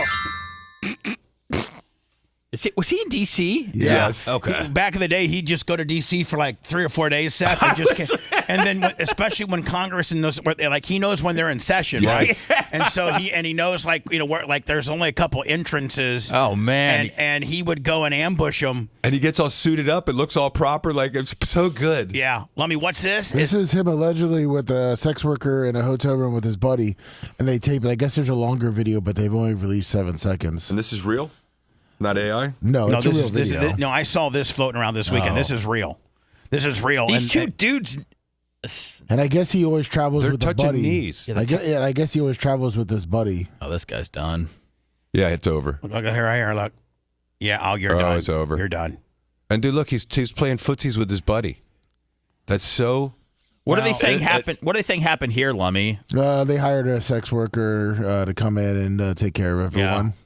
And together? And who's filming over there? I don't know. Somebody's filming. Is it somebody that was going to plan to bury him? I mean, exactly. I mean, it couldn't have been. It couldn't have been. To watch later on. Not his friend, right? I mean, Jay, that's all you need right there. That's a problem. He's married. Yeah, and she's got her mouth wide open, and that's all you need. Candle's taking my Achilles tendon out. I'm done. No, you're not. She's not going to stop at that, my friend. No, I'm done. Please. How does this stuff just make it onto random Twitter accounts? Achilles tendon. I know somebody leaked it. She take my tongue. She'd be calling me out and where if I want. Hey, I know you're good friends with Jay. Do you want his head? Because I cut off his body. This is on a stake in front of my house. Hey, I know you want I know you got the Hall of Fame where you put something. I got Jay's real head. If you want to put it up there. You want it for your bust wall? Because you're the only one that would probably stick up for him right now. Because I found him with a hooker and he's done. He's not even alive right now. I already got the okay from Steve. He knows. I can't believe someone videoed it, Seth. Oh, my God. Just unbelievable. Supposedly, Lummy says, and I think there's a longer version of this video. Is it really? Yeah, floating around. They haven't released it yet. Is it a porno or? Well, it looks like the girl that's in the video OnlyFans? is a porn. Like she has a porn record, kind of. Yeah. Porn history. Yes. I mean, So there you was a should- dude. You should be able to hire her. There was a dude on the bed with him, and then there was another person Dude, filming. Yeah, dude at the chair filming the two dudes, and he looked like he was kind of maybe doing a little footsie gimmick with the guy on the. So there are two dudes on the couch. And I guess there's pictures of the guy's face, and in one of the videos, it looks like his best friend that always goes on vacations with him. He's you gonna think go they're on- he's Eiffel gonna go on Towering? vacation. Oh yeah, he's gonna go to He's going to Rikers Island. That's what he's going to do. You know what? I didn't realize how I saw. Maybe you can find it for me. Let me. Harvey Weinstein's ex-wife. Her last name's Chapman, and she was walking like down a New York street. Had like a little Louis Vuitton purse, and she divorced him like in 2020 or 2021 when all this stuff started going down. He's currently Weinstein and he's currently what stuck was a 16-year gimmick. He has to go back, I think, to either LA or something and face more charges because one ended up in a mistrial or something like that. But I didn't realize. You should see how hot. You know how disgusting Harvey Weinstein is. You wouldn't believe how hot his ex-wife was. Hot as hell. I think they got 3 kids together, too. Wow. See if you can find that video of her, if you could, for me. I'll look for the video, yeah. When I returned, Seth, Jay, this is going to hit home a little bit. This is the FSU guy, and your kid goes to FSU. Sure does. And now, I think this happened a year ago before your kid, before the fall session. I think, but didn't it? Or this happened fairly fairly recent ago. I think this was like 6 months ago, 7 months ago. Yeah.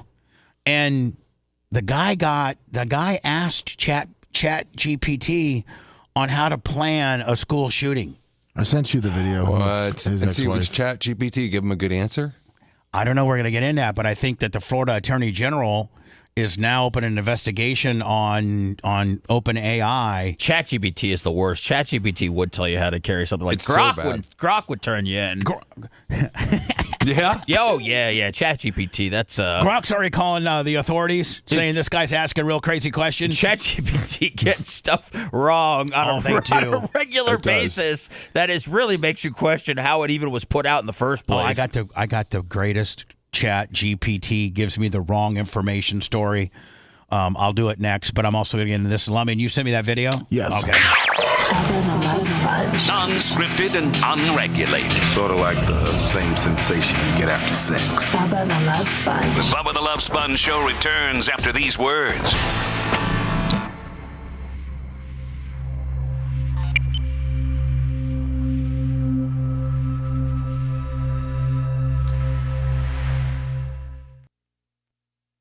AI is going to walk it back before we go further. I hope so. Yeah. Because kids are already leaning on it a little bit. And I told my kids, if you use ChatGPT, you get an F. As a lawyer, I may lose my license.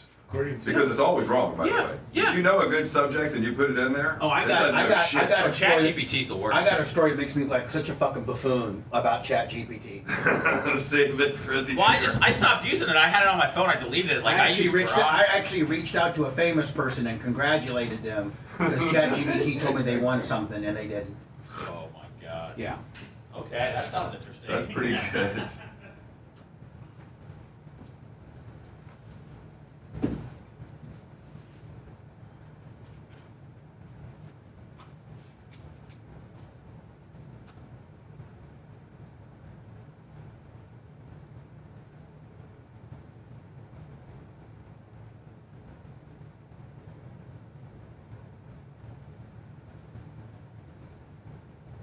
I got you, Ed Foley. I live life like there's a camera on me all the times.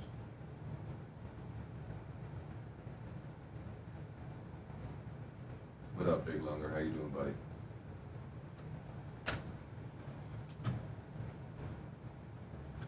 Yes, sir. Tony Peters. Royal Oak Offshore Grand Prix. What's up, John K. Steel Slinger? How you doing, buddy?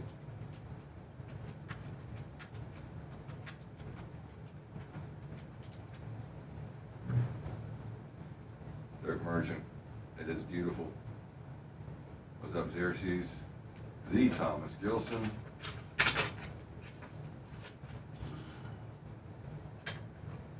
That's hilarious, rugged white male in Miami.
Buckwheat 4390, 84 months. Thank you. T-shirt Will. Thank you.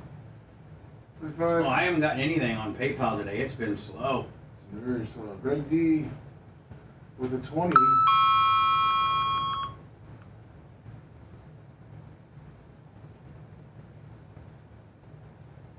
What's up, Puddlebaum?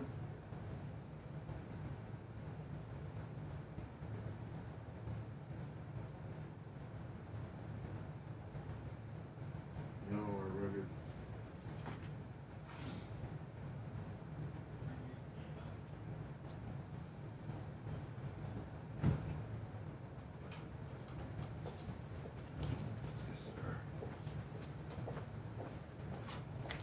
I locked us out. We had to go the long way, Bubba. Okay. The bathroom door. The door Oh. between the two. Oh. Yeah, we got stuck in there. Trapped in the beaver.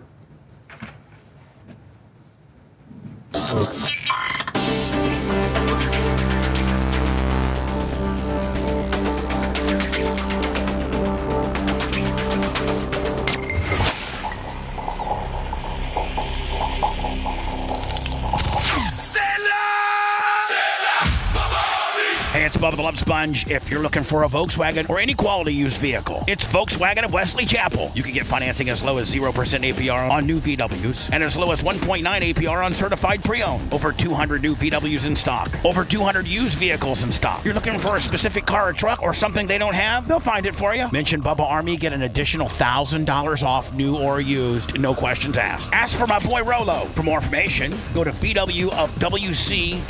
Volkswagen of Wesley Chapel. There's nothing sexy or glamorous about this broadcast. Just press play. Bubba the Love Sponge. You're listening to the Bubba the Love Sponge Show.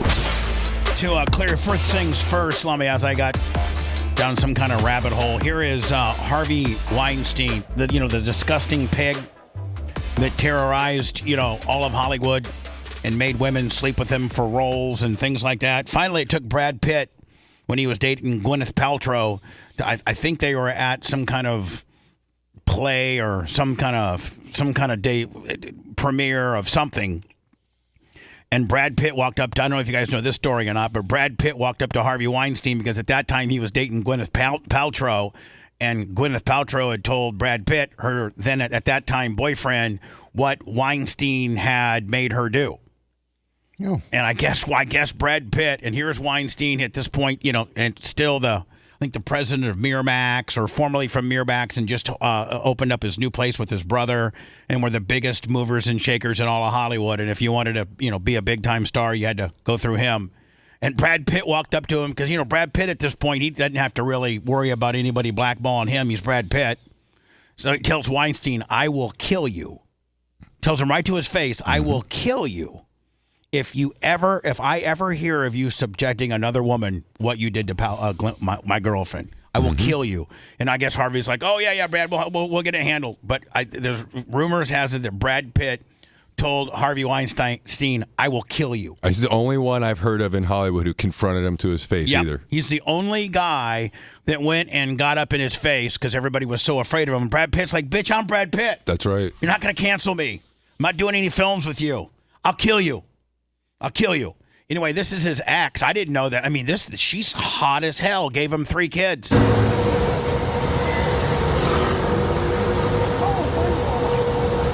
How you feeling? Probably a $10,000 Louis bag. Jeez.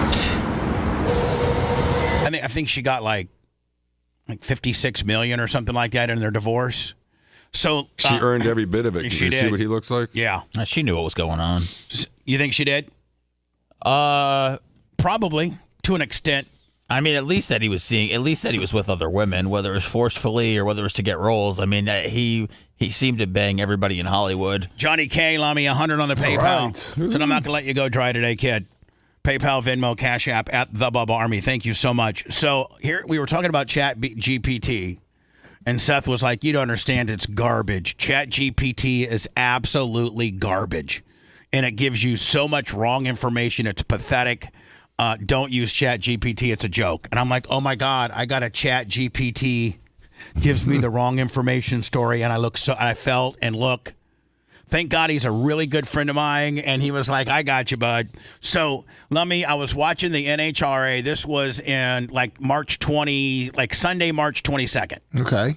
And the NHRA, my good friend Tony, Tony Stewart has a team, and then Tony Stewart drives for RL Carriers, which, by the way, Tony won. He won the top fuel. He won the Wally. When you win the whole match for the weekend, the trophies are called a Wally. From one of the founding fathers of NHRA. So Tony won in his RL Carriers Dragsters. He won the whole event yesterday in Sonoma, California. They haven't raced since the race before Sonoma was in Arizona. It was the Arizona Nationals presented by NGK Spark Plugs. So this was, March. So the finals is March 22nd. It's a Sunday. Well, FS1. Fox Sports 1, yes. They a lot of times will they'll go live from an event, or they'll be 2 hours behind. It's based on what the schedule of NASCAR and other things that FS1 has. So I'm watching FS1, and it's the Arizona Nationals, but I know that it's not live, it's taped. So I'm trying to find the results because I see Tony's wife, Leah Pruitt, I see her kicking ass. So, I'm 2 hours behind, but I see her win her first race, and then Tony wins his first race. He goes against this girl named Maddie Gordon. She beats Tony. Sean Langdon beat Tony Schumacher. So it was I only got to the semifinals, and Leah made it all the way through. She beat a guy named Josh Hart. Next thing you know, it was Leah Pruitt versus Doug Coletta and Sean Langdon versus Maddie Gordon. Why haven't those on FH1? It was telling I was up to that point, but they still hadn't Langdon versus Gordon and Leah Pruitt versus Doug Coletta. They hadn't raced yet, Lummy. That was 15 minutes away. But I knew that the competition was over. So I went to ChatGPT and said, who won the 2026 NHRA Arizona Nationals in the Top Fuel Dragster division? And it spits out Leah Pruitt won the whole deal. Well, really, she didn't win. But that's a pretty specific thing. It should be able to get right, a data point. There's only one right answer to that. Right. So I knew that Leah was in there was four left. There was Langdon versus Gordon, and there was Pruitt versus Coletta. Well, Doug Coletta is the reigning champ. I mean, he's a stud. So I'm like, man, I wonder if Leah... And I hadn't watched it yet because it was still 15 or 20 minutes away because they're doing, funny cars and motorcycles and all this kind of stuff. And so I wanted to, figure out... And I wanted to be the first to congratulate Tony as if I knew, the up-to-date stuff.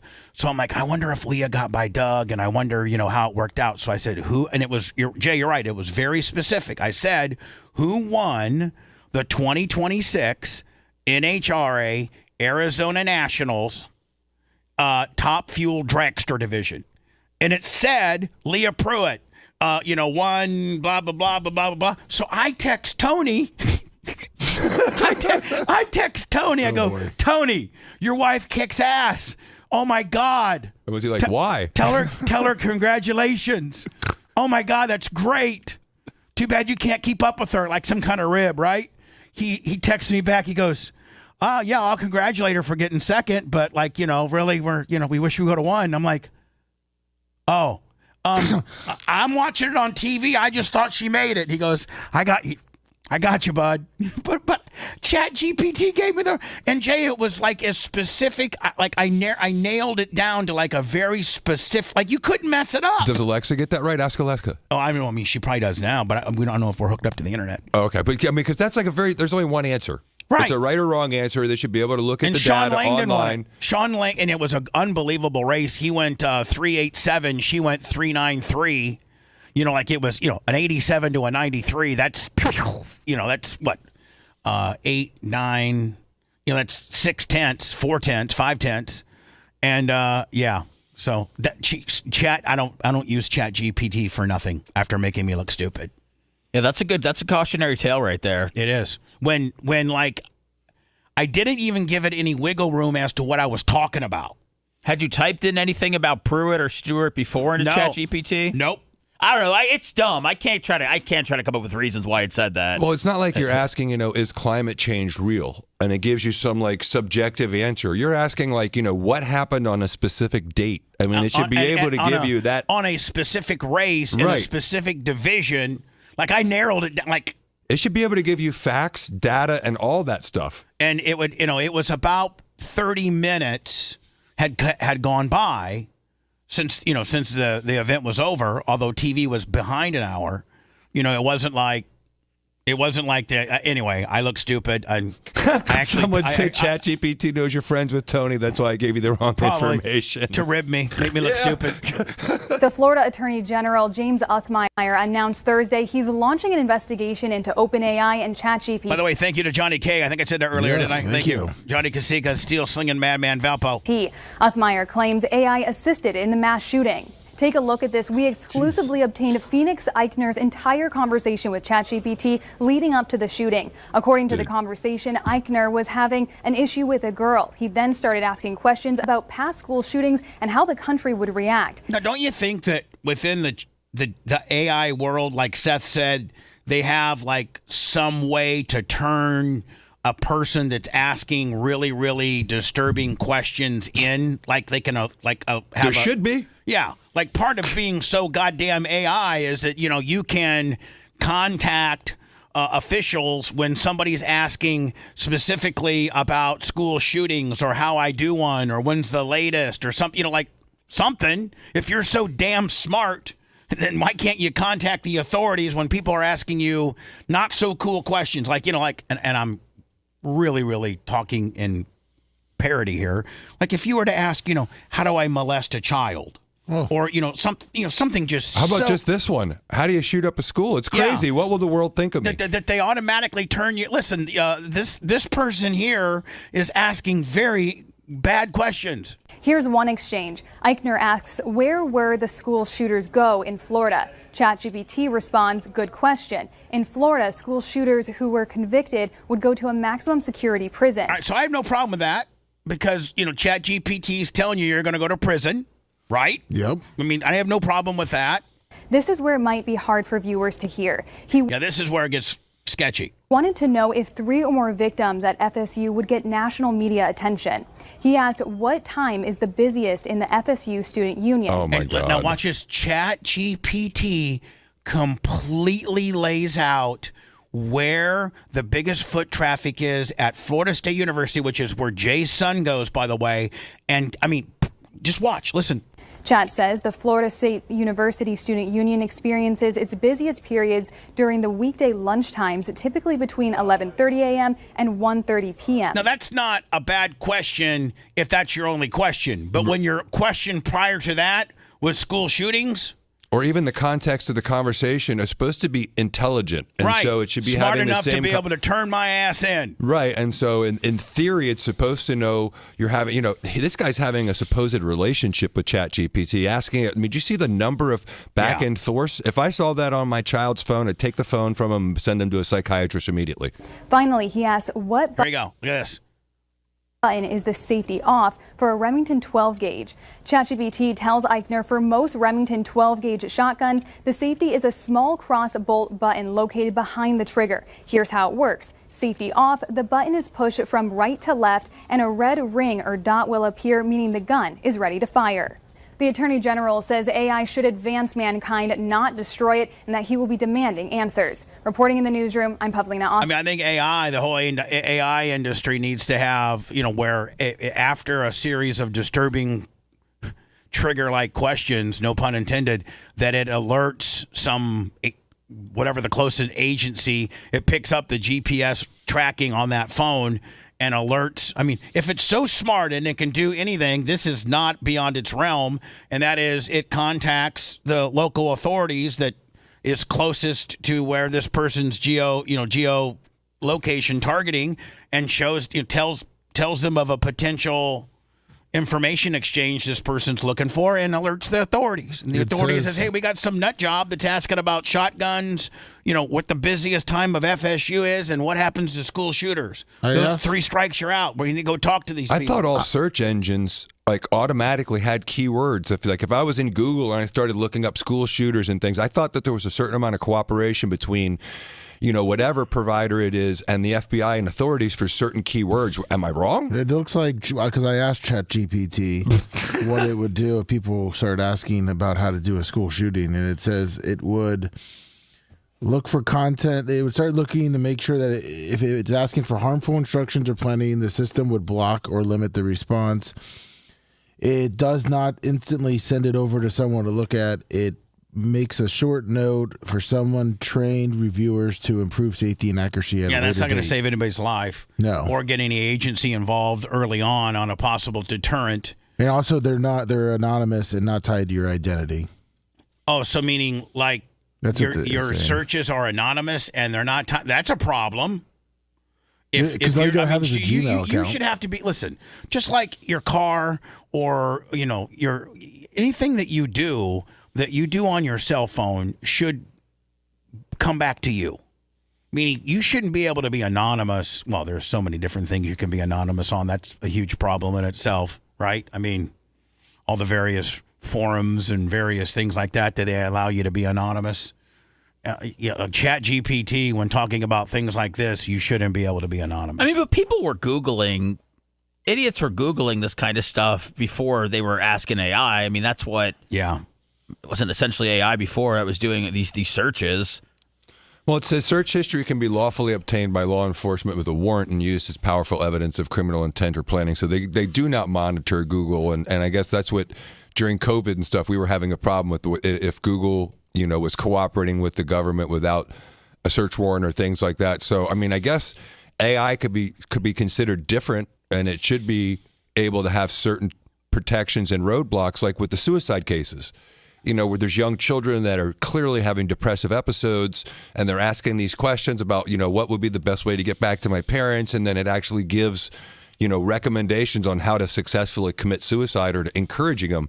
This is, that's where this all gets very gray, where AI and the morals and ethics of Fourth Amendment. First Amendment, right? Yeah, Fourth Amendment. And you're right. It's a very slippery slope, right? I think that, yes, it is a very slippery slope, and I think that these are major concerns that we need to have as AI has been developed right now, because just like Seth said, the differences between the AI platforms themselves and the reliability of the information they give, or whether or not they encourage behavior they know you like, or whether they discourage it, it's really scary. Yeah, and then they start finding out what your algorithm is and start giving you recommendations based on what you like. Lummy, I always get to, hot school teacher stories. Oh, of course. Want to listen to the show on demand and on the go? Enlist today at BubbaArmyHQ.com. Sign up and start listening. The Bubba the Love Sponge Show will be back after this.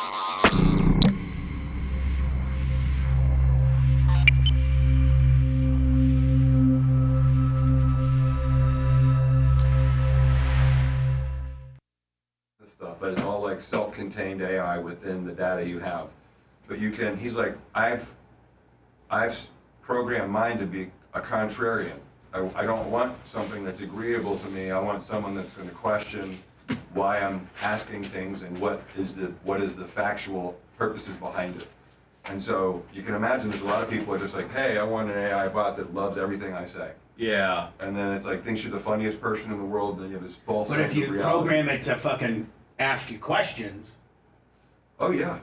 This dude's got it where if he's using it within his business context and he has an idea, it will come up with the reasons of critical thinking of why you should be careful of that idea, instead of saying, oh, that's a great idea, Bubba. Let's do that.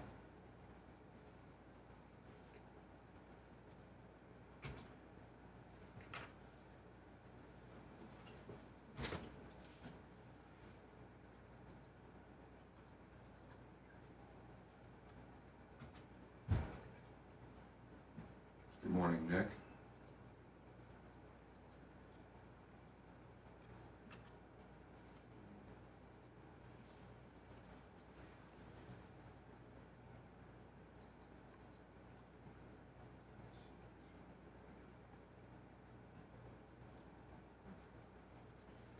I don't disagree, Snizuki. It's just a matter of what keyword, I think there's certain ones.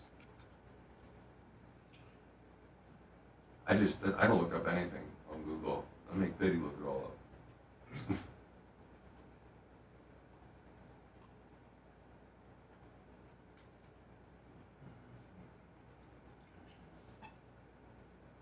What's up, Big Longer?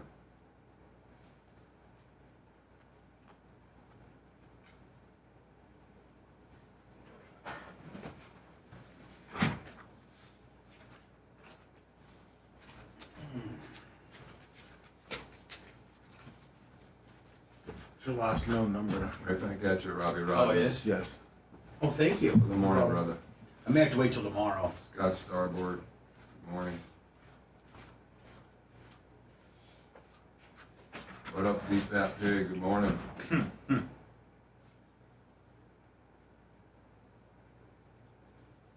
Florida's beautiful today, Jimmy. The Bear Haze. Morning, TJ. New Jersey. TJ, New Jersey, 62 months. Low of 61, high 85. We're almost in summertime heat, Jimmy.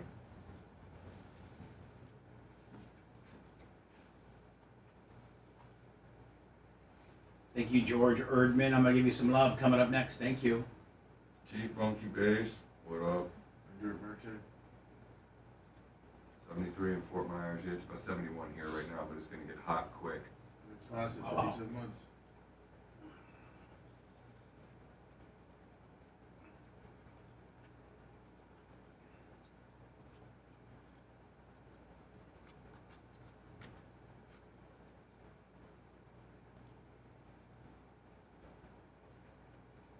Is that true? Caviar Taco is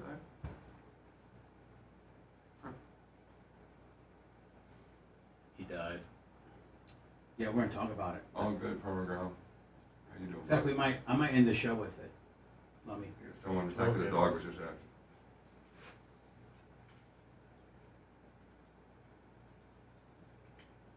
I bet you're high. That's amazing. I think his funeral was yesterday, wasn't it? Let me. I believe so, yes. Yeah. So. My buddy got a spring surf in yesterday there. He said it was beautiful in Jersey. Right back at you, Holyoke Joe. Good to see you, buddy.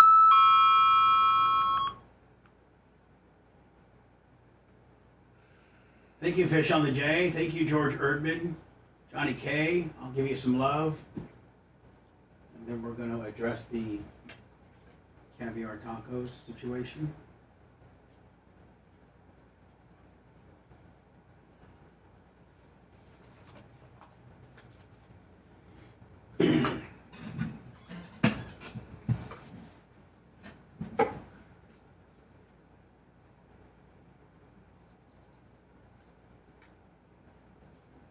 We'll both find out right now.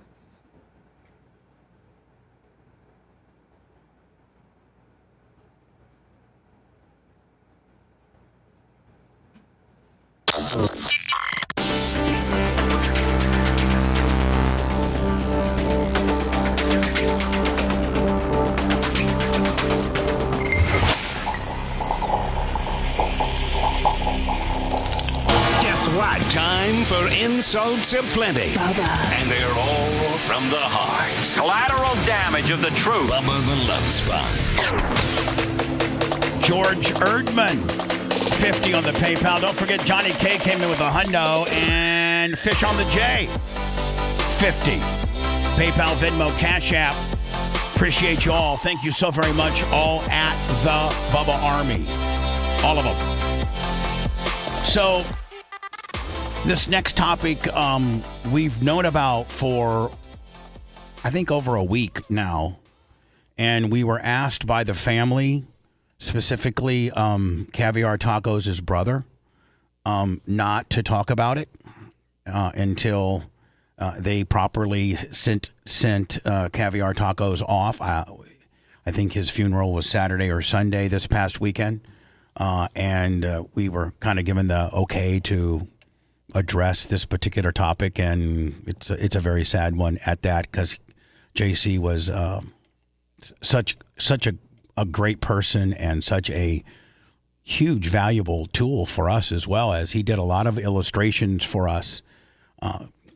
JC's, of course, screen name was Caviar Tacos, and we have known about this for a while, but was specifically asked by the family, before you make it public, let us properly send our brother and our son off and not make it public.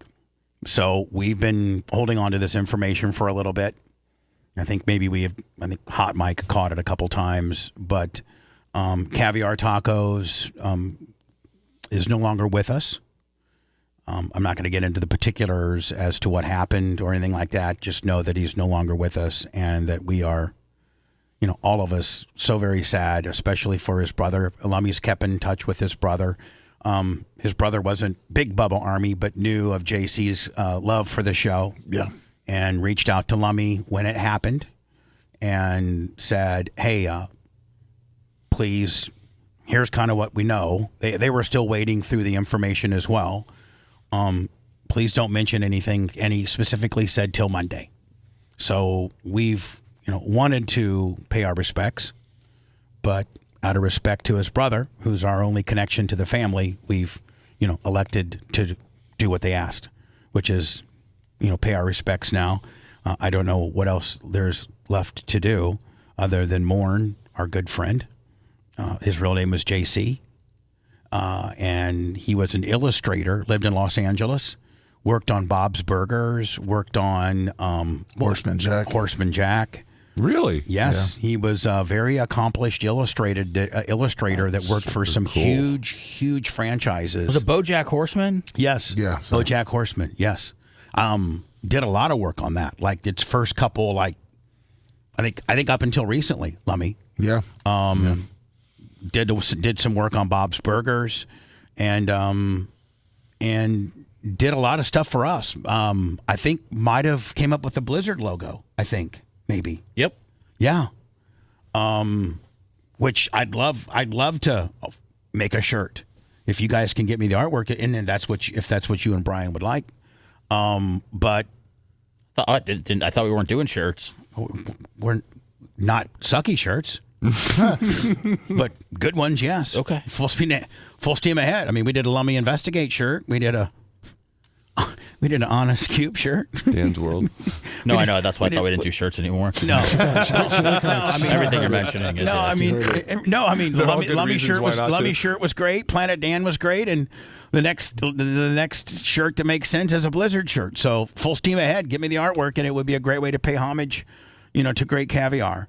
But please know that we've not been bursting at the seams, but wanted to pay respects and let the Bubba Army know, that JC's no longer with us. It was a very tragic situation. We don't know all the details. We know bits and pieces of what the families pieced together, but I don't feel like prying too much into it. Yeah, his brother has been kind of not really giving us, too much information, and we are in no position to ask questions. We are in the position to do what they want. And so out of respect to his family, the only thing they asked us was, one, we're not going to give you any details, but here's a brief little synopsis of what we thought happened, and let us say goodbye to him properly.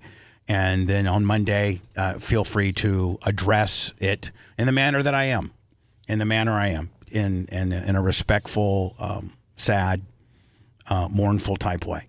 So Caviar, man, bro, I wish we all knew how much you were hurting. I wish if any Bubba Army, anybody that's part of chat, anybody that's part of our inner circle, anybody that's just gear jamming up and down the street and we don't even know your name, but you listen to this show every day, there's all types of ways for you to get a hold of us.